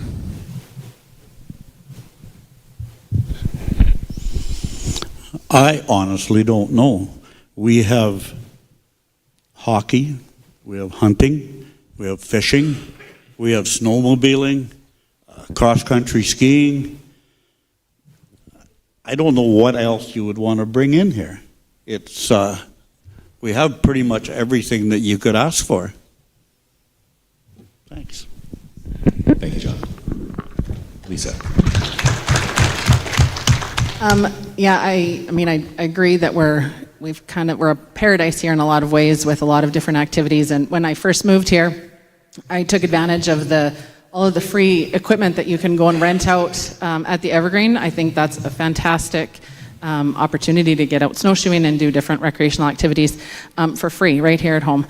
I also heard a really great idea on Monday night of a zip line by the old bridge across the river. So, I mean, I think the sky's the limit for different opportunities and things. I think we need to be creative, and I thought that was a great idea. Sheila. I agree with what everybody has said. I also believe that we lack in options for people in the wintertime to get out and about, especially people with children. If they're not hockey players, then it limits what is available here for them. You might not like the comment that I have to say, but we certainly are going to open it up to the community about our Evergreen Center and what we see as value add recreational wise there. The curling ice or the structure is getting older, and what can we do with that size of a building to make it more valuable on a daily basis rather than a few weeks in the wintertime. I'm not saying that that's right or wrong. I think we just need to look at that and get the community perspective on what you think is a great idea. Sure. Jeff. All right, rec services. I love rec services. Increasing the usage of our Evergreen Center. It's a great facility. It's now under the Parks and Rec banner. It is well utilized for walking and different programming like that, but there is, I believe, a lot of potential there to do even more, right? Because it is such a facility that's already here that we don't have to build, that's already new. Well, it's not new. We have the facility is becoming grant ready, so hopefully we can get ourselves a nice good grant, and then we could be able to give that place a really good facelift and be able to really sell that to the community as being a big boon. And for the summertime, we are planning on building that multiple sport court in Central Park. We're moving the ball diamonds up towards over by the water treatment plant, because that will put all the ball diamonds together, and that's what the ball wanted, right? And then we'll be able to put a multiple sport court down there that's going to allow for a lot more recreation. And one thing about the zip line, yes, go across the river, but don't end in the lagoon, right? So please, that's it. Thank you. Thank you.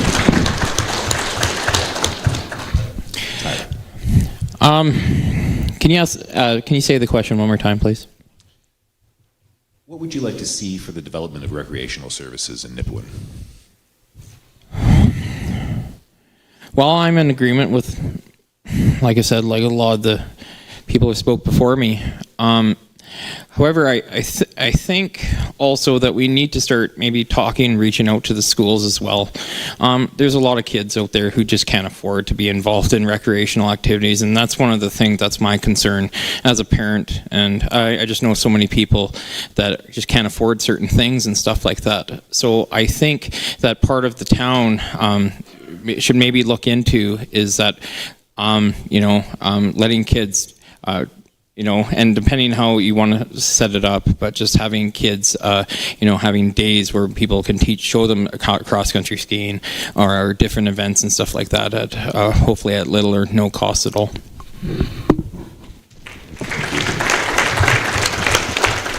Stacy.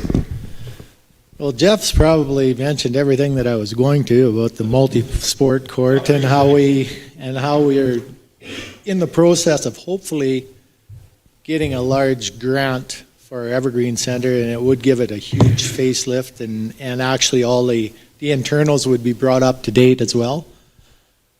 I believe that we do have quite a few different things that we can access in the winter, like the fat-tired bikes and cross-country skis and such. And I will agree with Tyler, maybe they need some instruction. However, we can only get stretched so far. So I'm not sure there's a lot of people who would like to have seen an enclosed swimming pool, but we can't fund that. Thank you.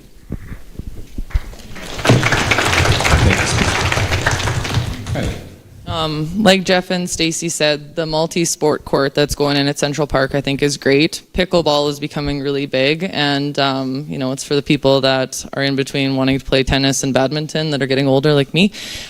So that's fabulous. But I also agree that I think our recreation here is actually really good. But that being said, we are only 1, 7, 12 brains up here. This takes a community to think about these things. So even though I might not think of anything else, there could be 20 other people sitting out there that have fabulous ideas. That's why it takes a whole town to thrive. And that's why I encourage members of the community to attend council meetings, give us ideas, because that's how we're going to grow, is all of us working together, not just the 6 people elected and the mayor.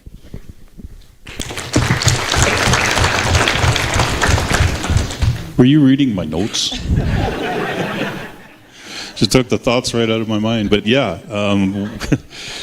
we have lots going on here, lots of things to do, and we don't know what you might want. So I'll put it back to the community. Like I said in the opening, I'll listen.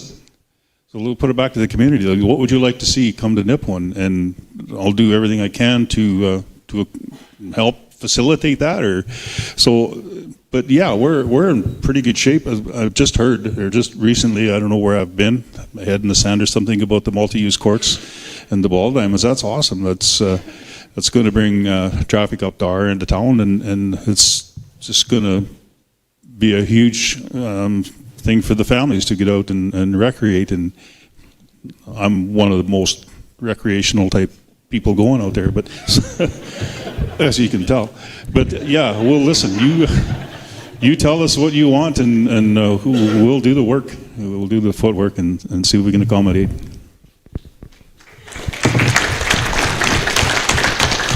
Lyndon. Well, I think there's been some good comments. One thing I'd like to add is some company, local store that could sell a fish hook that caught bigger walleye. One thing that we run into, both my wife and I kind of like cross-country skiing. She's in a situation where she needs ski boots, and we don't have any ability to buy any locally, so we have to go out of town to do that. So there's a few things perhaps we can get some of the local businesses, or get a local business here that would help support some of the equipment required by the people who are doing recreation around here. So, I mean, there's a whole bunch of things to add, but in a minute you can't do much. Thank you. So initially, I had thought, because we spent so much time during the mayoral forum on crime, that we wouldn't spend too much time on it tonight. But I'm going to ask one question and one question alone, just for your quick thoughts. I had quite a few questions come in from the public about it. So one individual says, some people are scared just to live in the existing housing authority apartments. Other people have talked about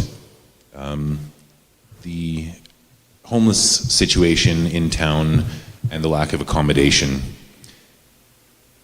Lisa, do you have any thoughts on homelessness, crime? Just very quickly. I know you don't have a lot of time to speak about it. It's a really difficult subject, but just a quick thought. I don't necessarily believe that homelessness and crime go hand in hand. I think they're two separate issues, but I think it's important that we all have a responsibility to protect our belongings. We all have a responsibility to report what we see. I think that a lot of people report on social media instead of reporting to the police.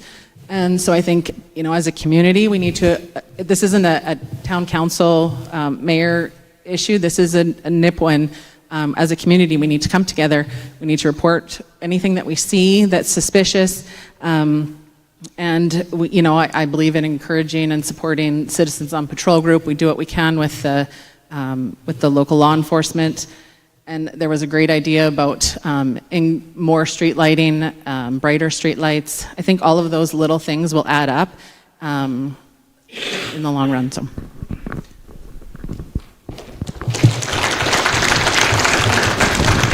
Can you repeat the question, please? So I had mentioned the anecdote on the people were worried about, the safety in general. And do you have any thoughts on improving the crime situation in Nipawin? Oh boy, that's a loaded one for a minute. My thoughts are that many people are vulnerable out there. A lot of them don't have access to money because they don't have any ID.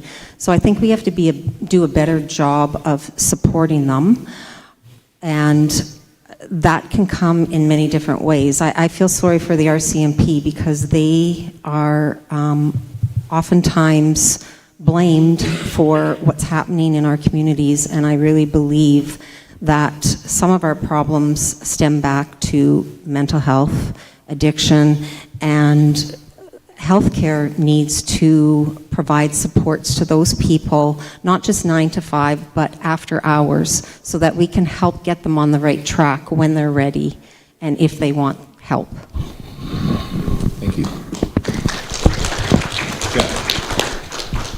Okay, not going to waste a second here. Tear down derelict houses, checking up on boarded up houses to ensure that they stay that way. That's good for safety. Work with the RCMP as a partner, improve relationships, allow us to support them in some things like communication. The promotion is a great idea, was mentioned over there. I like light it up, lock it up, or see something, say something. Improve lighting was said. Justice. That's for homelessness, difficult topic.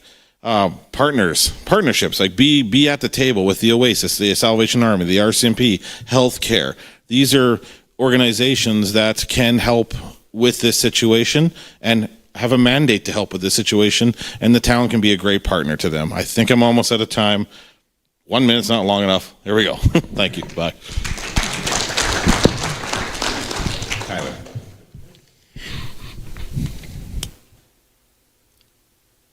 When I was a kid growing up, when I would commit a crime on one side of town, within 10 minutes, my parents knew about it by the time I got home. And that's something to be said. The only way for that could happen, and I know it's Carrot River, and I know it's a small town, I know it's a different place, I get it. But people cared about each other, and they made it a point to know each other. Now, I'm going to say I'm guilty on this part. I don't know many of my neighbors down the street. But the ones that I do know, we all have to share the same concerns. And if we don't start caring about ourselves and one another, this is going to be the same problem that we're going to have.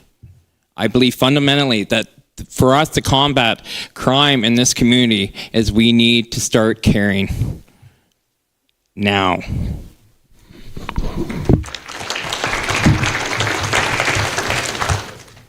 Stacy.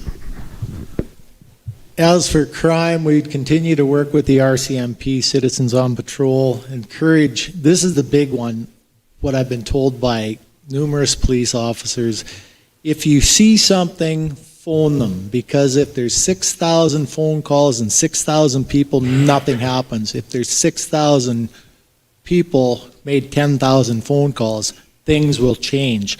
And I can't agree more with everyone has to take this on themselves. It just can't be the police. Everyone as a whole in Nipawin has to make it an effort to do something about it. Homeless, all of these are more than a minute long. Homelessness, I'd like to find out how they got there and how we could help them to rehabilitate, I guess. It's too short a time for us to elaborate. Thank you.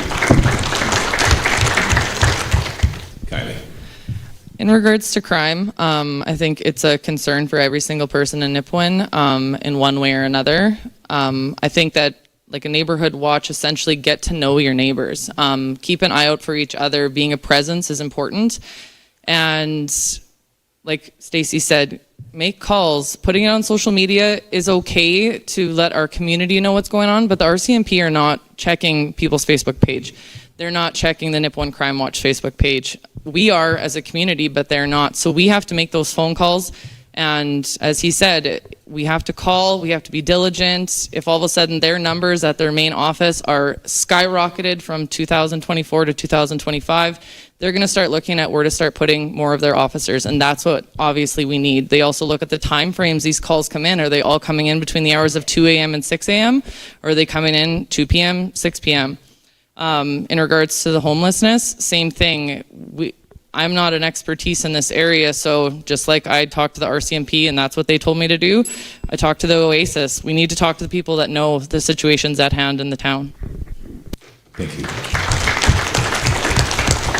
Les. Yeah, it's been covered quite well. Report. We've been preached that for I don't know how long. I remember going to a meeting, a town hall where the police were present, and that was what they said years ago, report. If they don't know anything, if they don't know what's going on, they figure everything's cool. So report. They have staff that'll answer the phone. You're not taking the member off the street to answer the phone. They have people that will answer that phone and take your concerns. So report. Also, Citizens on Patrol, a fantastic program. I was involved in it before. I see some fellows here that we went out on ride-alongs together in the evenings, and you're going to say, well, why would you be out riding around when the police aren't out doing their job? I said, well, there's going to be somebody out there. There's going to be a constable out there when you're doing your patrols. But the thing that I saw back then was if the little creeps knew that you were out there, they're going to maybe not be out there, because if they know they're being watched, it was an awesome deterrent I found back then. I got away from it because I got busy and things like that, but I'm willing to get back into it. But report.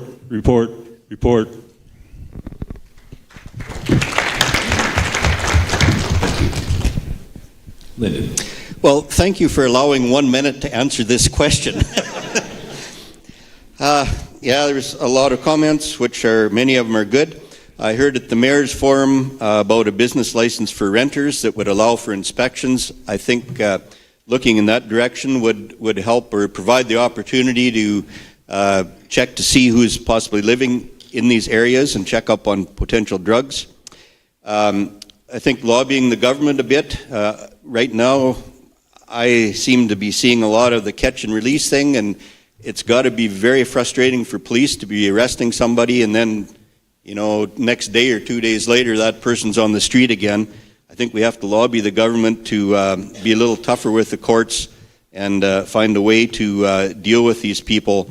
And once they're arrested a couple times, keep them off the street for a while. Perhaps use restorative justice or whatever. It's going to take a lot of discussion to come up with that. John.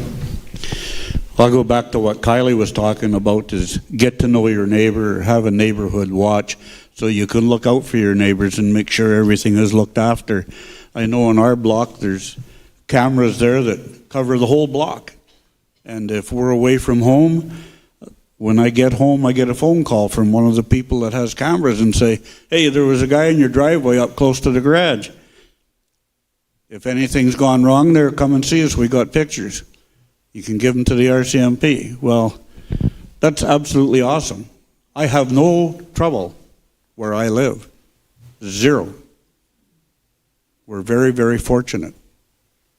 I know that's not the same all over town, because I have friends on a different part of town that have had a lot of trouble, like guys trying to kick in their door when it's 3 o'clock in the morning and scaring the crap out of them. But it's something that has to be worked on. it'll probably never end. Crime is something that's been here for hundreds of years, so we just have to keep working on it. Thank you, Joe.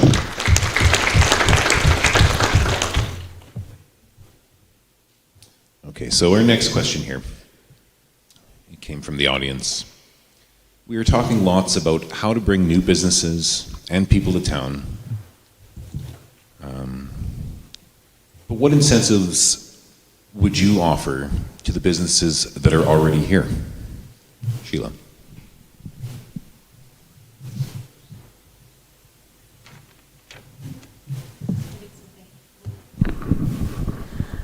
I did some thinking about that today, and my goal has always been to support the businesses that are already here.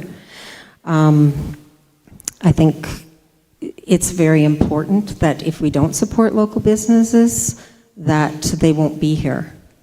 And so whether that's through some tax incentives, I'm not sure, but I believe that growing bigger is not always better when it comes to business. Thank you. Small business is the heart of your business community, and we have so many great small businesses in town. People come to Nipawin for the small businesses more than anything, so the more we can protect these businesses, the better, right? Lots of different things. Just to think, there is a grant available throughout the town that if you do some upgrades to your thing, you can actually get some tax relief from the differences in your... I'd have to get Jeff Herenque up here to explain it all, right? But there are some grants available for that, so that's quite nice. And then we just got to be the big cheerleaders on the council. Just promote your people, and then get out there and just simply support, right? We want them to stay. We want them to be here so we have access to all these great things and services. So just, it's simply be the cheerleader. That's the best thing anybody can do.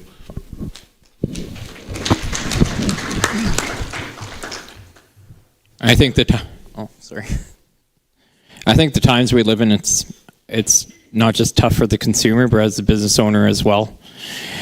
We see it. You can tell when you have the conversations with people. You just, when you walk in, you see the prices increase. It's not because sometimes it's not because of greed. It's just because their costs went up too. I think the onus is on us at times that we do need to support our local businesses a lot more than what we have. There's been big giant companies that make it a lot appealing, a lot easier to shop, and just based on convenience. You don't even have to leave the home. You can just order something online and it's there at your door, right? And I just think that's something that, definitely we should think about and consider. And I'm also in agreement with Jeff too, and things that he had to say. So, thank you, Stacey. Local is actually my platform, period. When I first ran, I wanted everyone to support local businesses because local business is a heart. I don't know if there's any towns or cities that survive without business.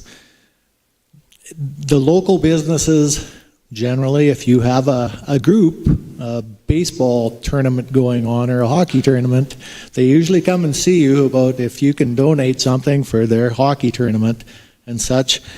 However, we just need to support local business. And if we support them properly, then possibly they can grow as well.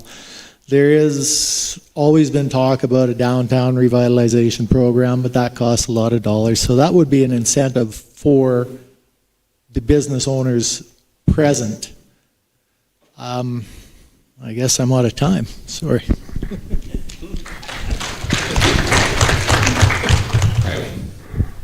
In regards to incentives, I don't really have an honest answer for that right now.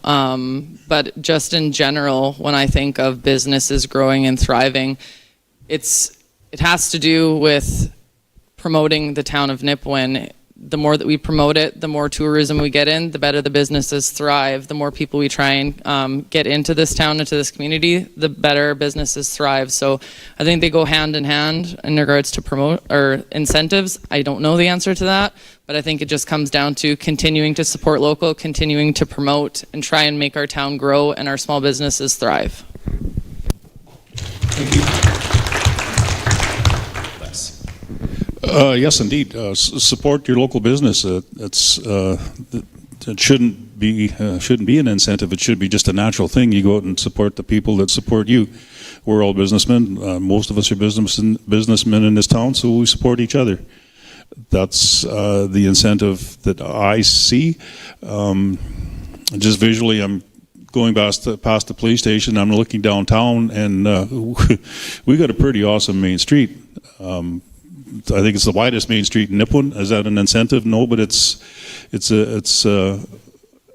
allows people to go downtown and shop because there's going to be a parking spot. So it's not really an incentive, but I think the incentive is to shop local, and in the long run, that's going to help you out, if that makes any sense. Thank you. Well, a few ideas. Of course, there's been a lot that's been portrayed so far. If I can add a few. One thing, if you shop local, you often get more personal service. So you find that it's a lot easier to deal with the people than dealing with things online. That's what I've found. Perhaps if we had more offerings that were here, so if people driving through, they want to get a basket full of items, if they can only get 3 in Nipawin, they might continue to go on to PA. If we had a few more businesses where they could fill that whole basket, they'd have a better reason to stop here. We heard in the mayor forum, perhaps looking at even getting into city status. One thing that's happening rurally, we're losing population, so that used to be part of the consumers downtown. A lot of that's disappearing. We can replace that if we get a little more population, have more people here to buy those products locally. Thank you. I guess when you talk incentives, the first thing a lot of people think about is money. How can I save money to keep my business running? How can we give tax breaks or whatever to entice new business into town? We've been quite fortunate, I think, in Nipawin with the businesses that we have. Like our home hardware has been here for many, many years and has continued to expand. Harold's opened up a little higher end clothing store, which is really nice to have in our town. And there's a lot of other small businesses that are doing quite well as long as we continue to support them. And we have to do that. I mean, there are some things that unfortunately we just can't get here because we don't have them other businesses, and we have to figure out a way to attract them and get them into town. Thank you, John. Please. Yeah, I'm not sure I have much more to add other than I would be interested in connecting with the Chamber of Commerce, for example, to hear what if there's a common thread amongst the business community of what they would like to see. I also think that, opportunities that pull people downtown to our town square downtown, the street fair that happens every year. I mean, that's a wonderful event. It pulls people to the community, and it's an opportunity for our businesses to showcase our retail businesses that are down there to showcase what they do have to offer to the town.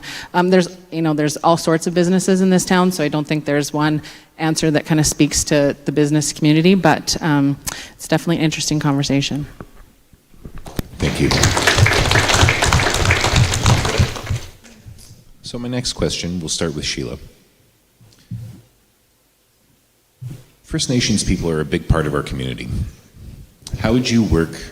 Oh, sorry, actually, Jeff. I think Jeff would start this one. My apologies.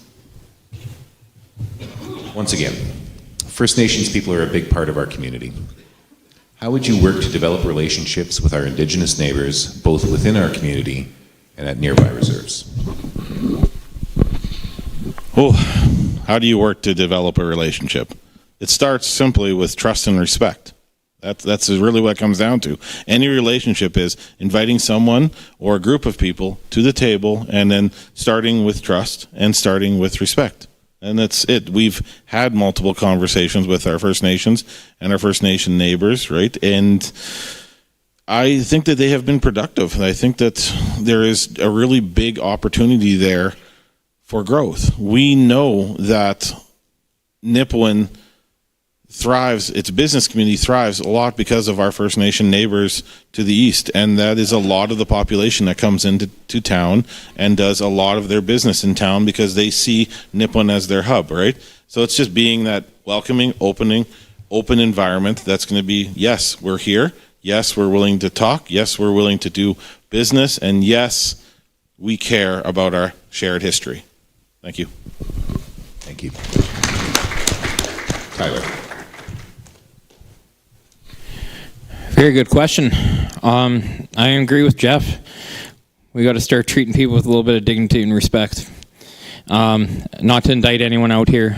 I'm speaking for myself personally. Building relationships, for starters, is a big deal. Talking to people, getting to know them, right? Whether you just strike up a conversation in a grocery store or at the bank or anything like that, just being friendly. I know some really nice people, really kind people, and they're deserving of it. Other than that, I think that, as a town, we do depend on, and a lot of our small businesses do depend on the business from the reserves and stuff. And yeah, that's all I have to say. Thank you. Stacey. There's no question that we get a lot of business from the neighboring communities, reserves. I believe that, yes, we do have to be welcoming. There's no doubt. It's pretty simple, welcoming and kindness. It's two simple things. Be polite, respect.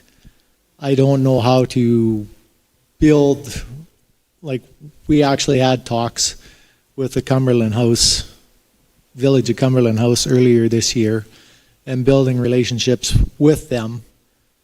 And I believe that we will probably be having more conversation with them, Red Earth and Shoal Lake.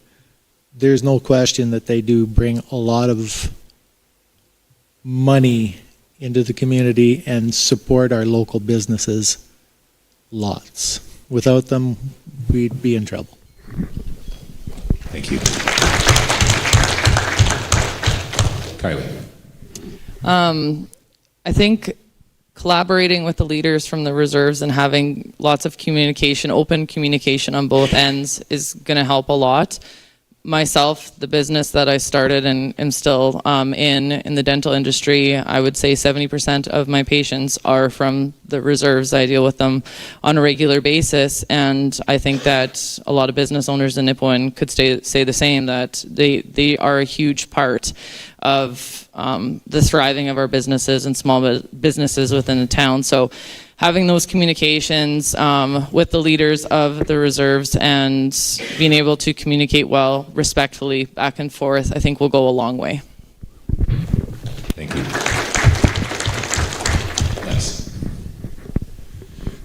Yes, very important.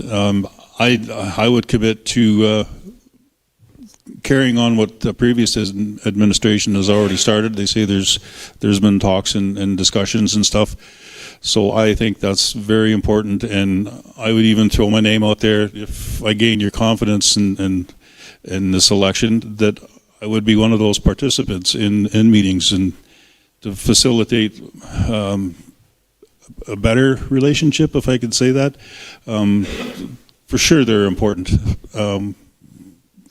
They're the reason for our existence here, really. But I think I would just continue on with the dialogue that's already been started and hopefully expand on that. But like I say, in front of everybody, I would throw my name in the hat if we needed somebody to go out and be a part of that.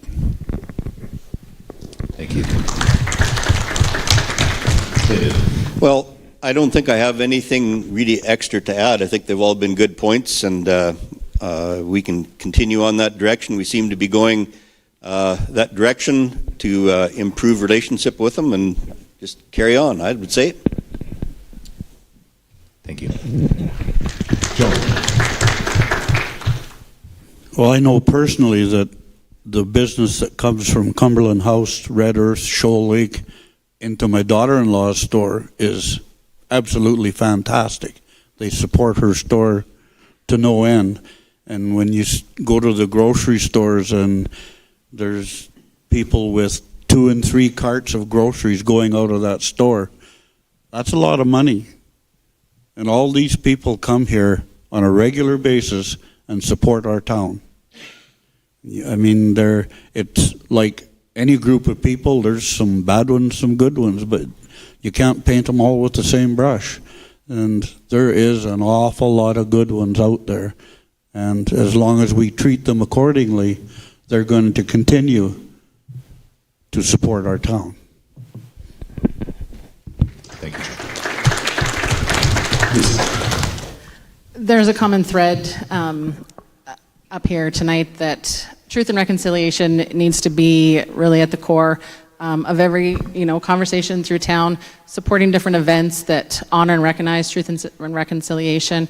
There's now Brenda, who's not here tonight, but she's president of the Métis group right here in town. So I think more engagement, more understanding, and of course, making sure that that Nipawin is a community that serves a variety of residents and neighboring communities, and I think that we need to make sure that we always remember that.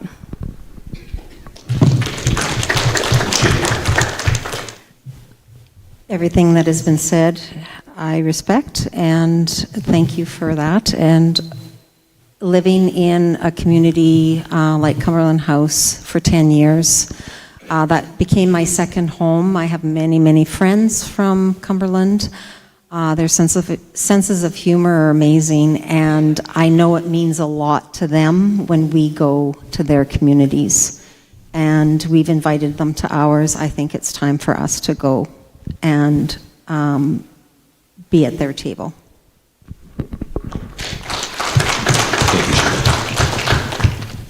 So I'm afraid we've reached the end of the question period of our event tonight. So we're going to proceed with the closing remarks.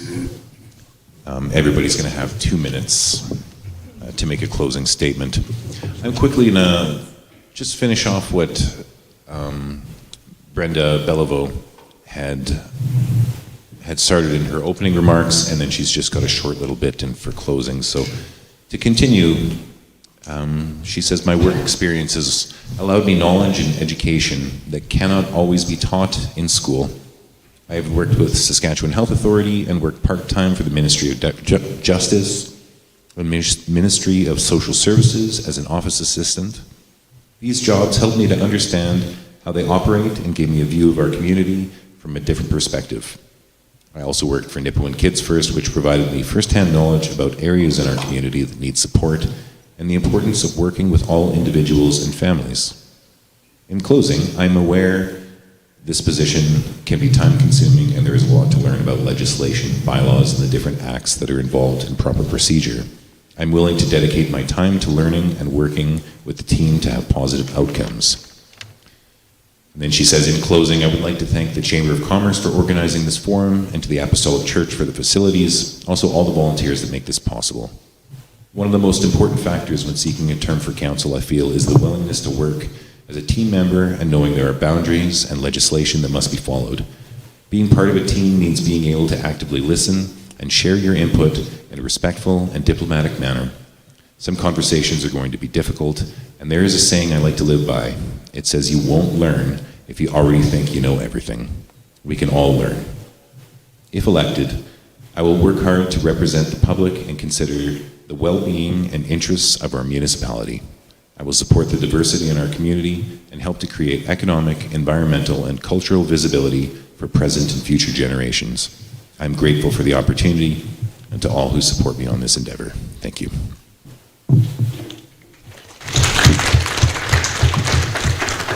So then beginning, closing, just to continue with our cycle, Tyler will begin.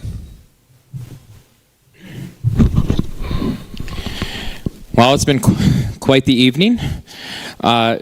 I'd just like to thank all the other candidates for being here and just, having the courage to speak up out here. Tell me right now, my hands are so sweaty. I apologize to Jeff. Hey, listen, I think the biggest theme that you've picked up for me, and I hope you have, is that I care. I really do. I'm sold out for this community. This is a place I want to grow old and hopefully die here. And to be honest, I think the thing that's missing really in this community is that we just need to start caring for one another. We got to get to know each other. We need to have some hard conversations sometimes. I also think to do with the crime and the homelessness in this, for the crime part, we got to use their community resources that we do have, the COPP. We have a population of over 4,000 people and there's only, a dozen members? That doesn't sound so hot. Another thing with the homelessness, something I've been thinking about is that, we just have to have that conversation. We have to have it now. This is something that can't wait. We can't defer our problems just to a later date just because we're uncomfortable. Hey, listen, if you guys vote for me and you vote for me in, any of my hopes, dreams, or aspirations, they go on the back burner. My job and duty will be serving you as a community, not for my selfish intentions and not for others, but for everyone. I'd like to thank the Chamber for setting this up and the Apostolic Church for having this here. November 13th, you guys have a choice and decision to make, and it's not going to be an easy one. And I just like to thank the opportunity for me being up here and just being able to talk to you. And thank you.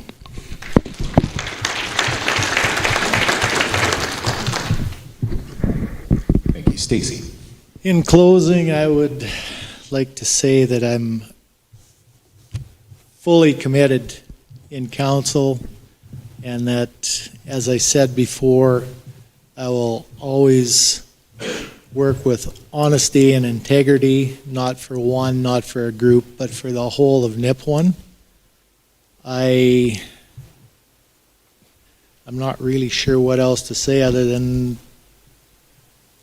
if nothing else, I want everyone in Nipawin to go out and vote. That's so important because the numbers don't reflect the number of people in this town. So go out and vote. Thank you.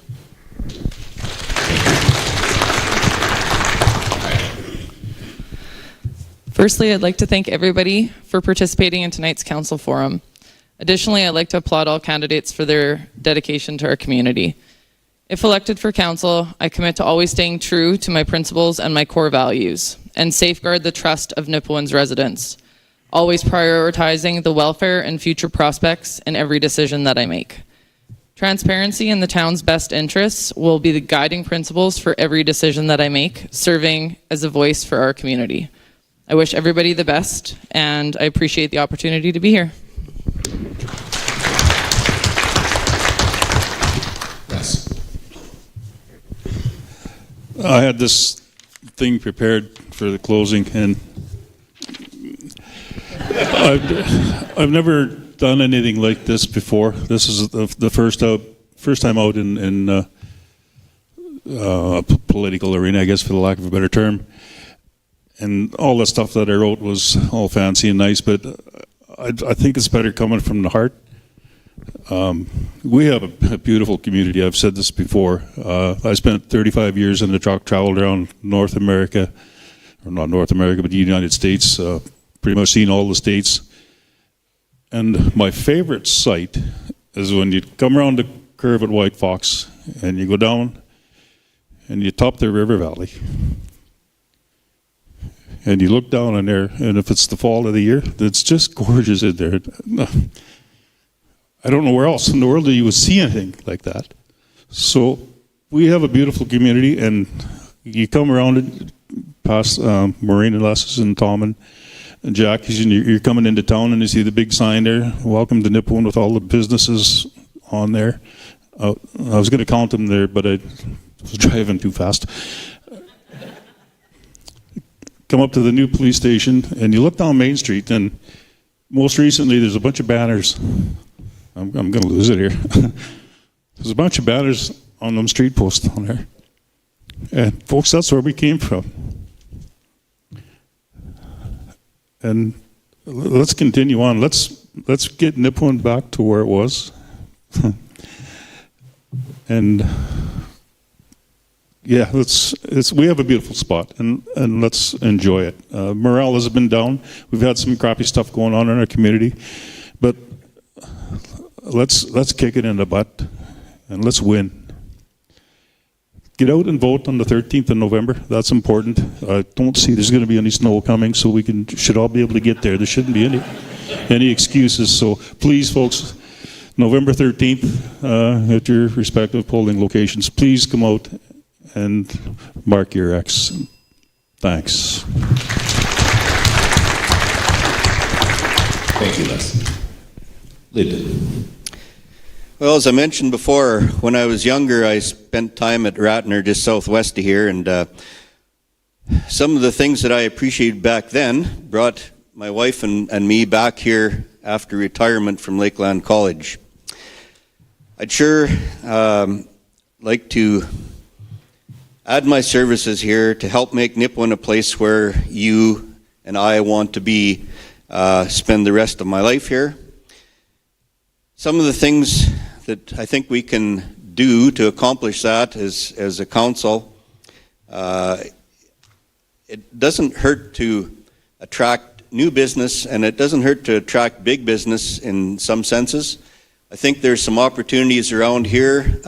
If you look into the future, there's potential nuclear facilities that can generate power. We have good power line infrastructure here. Why not get on the bandwagon there and get some jobs that are quite well paying, not only for the long term running the place, but for building it.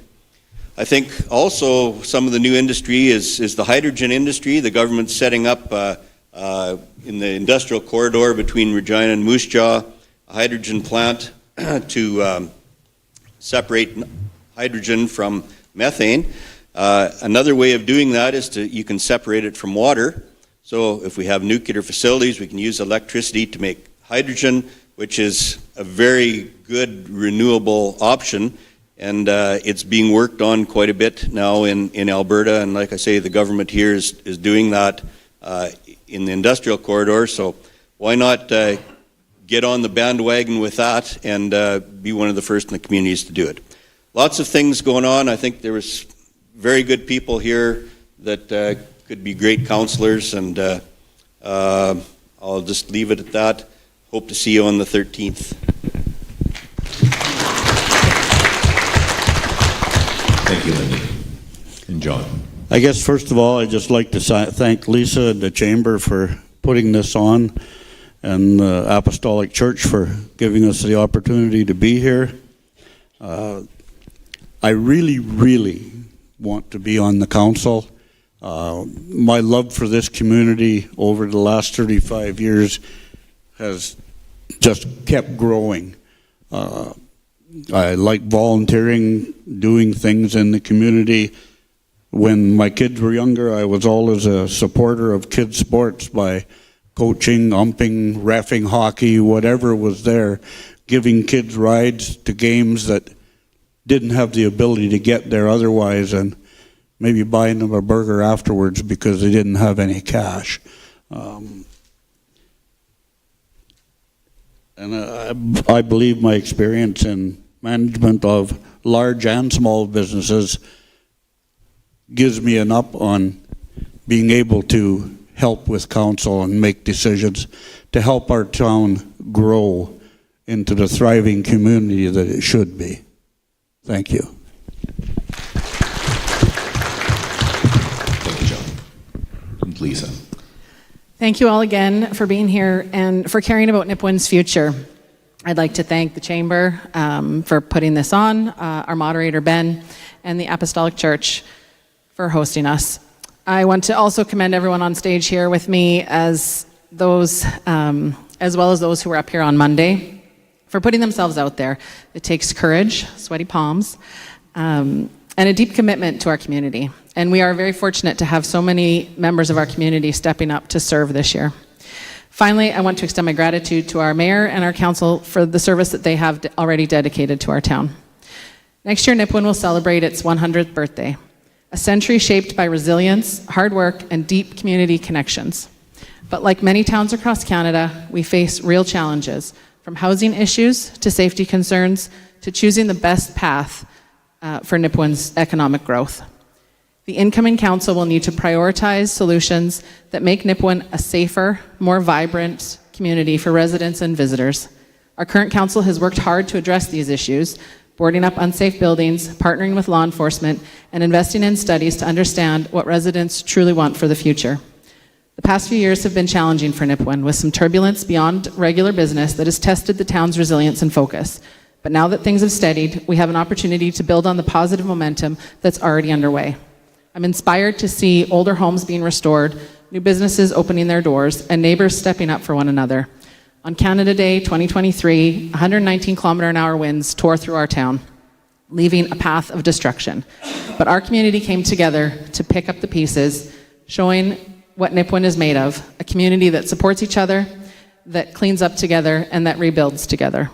As we look to the future, we must also continue to honor our commitment to truth and reconciliation, ensuring that our actions respect the past and the diverse community that we serve.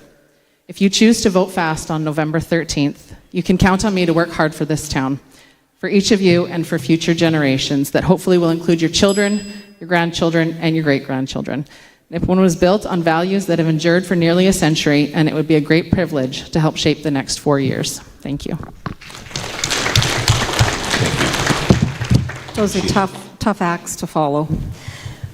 I am grateful for the last 4 years serving you on council, and I would love to serve again the next 4 years.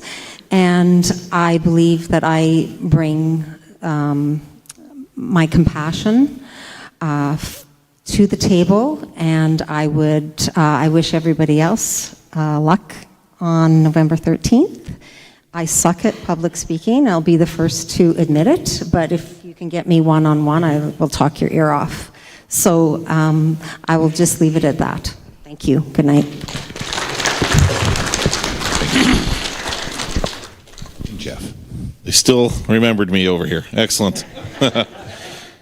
Oh, I could say so much. But I'll kind of close off with what I find I bring most to the table, and that's the finances, right? Nipawin is in a strong financial position to move forward, not just on development of sewer pipelines, but on development of a lot of things, right? We have extremely low debt and ample reserves of cash, right? And actually March of 2025 we'll be debt-free outside of the new debt that has been approved to do the sewer pipeline. So we are in great shape, right? All while in the last 8 years, we built a water treatment plant with additional wells, which was finished this year, a new pool, a heliport, improving our arenas, new dressing rooms, new lights, new boards in the Centennial Arena, which we can all agree are a lot better without those stanchions in place, right? Just the perfect glass in there. That's great, hey? And lift stations, sidewalks, just to name a few. Nipawin has seen an incredible amount of municipal growth over the last 8 years. And we, to be honest, have our amazing staff to thank for it. Please someone clap right on that. There we go. Like I said, I can't stress in the 8 years the amount of great people I got to work with throughout the administration, and their dedication is really why I want to be up here again. So all I can say is thanks again to the Chamber, Apostolic Church, to you, Ben, to everybody put their name forward, and you guys for listening to me rant one more time, right? And this is my give back to the community. This is what I want to do to help my community. Please let me serve one more time on November 13th. Thank you.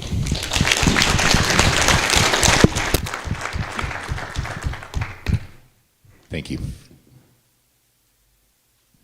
So once more, a little round of thank yous. Thank you to Lisa and the Chamber.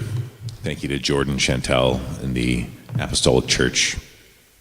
Thank you to Norm at CGNE, The Storm. Of course, thank you to all you candidates for coming and answering my somewhat difficult questions. Thanks to all of our volunteers. And of course, thank you to our listeners, our viewers, and our audience in attendance. Remember, we have an advance poll, which happens tomorrow from 5 p.m. to 8 p.m. at the Nipawin Civic Office. And then our regular poll, which will take place on November 13th from 9 a.m. to 8 p.m. at the Nipawin Evergreen Center. Thank you, everybody, for attending, and good night.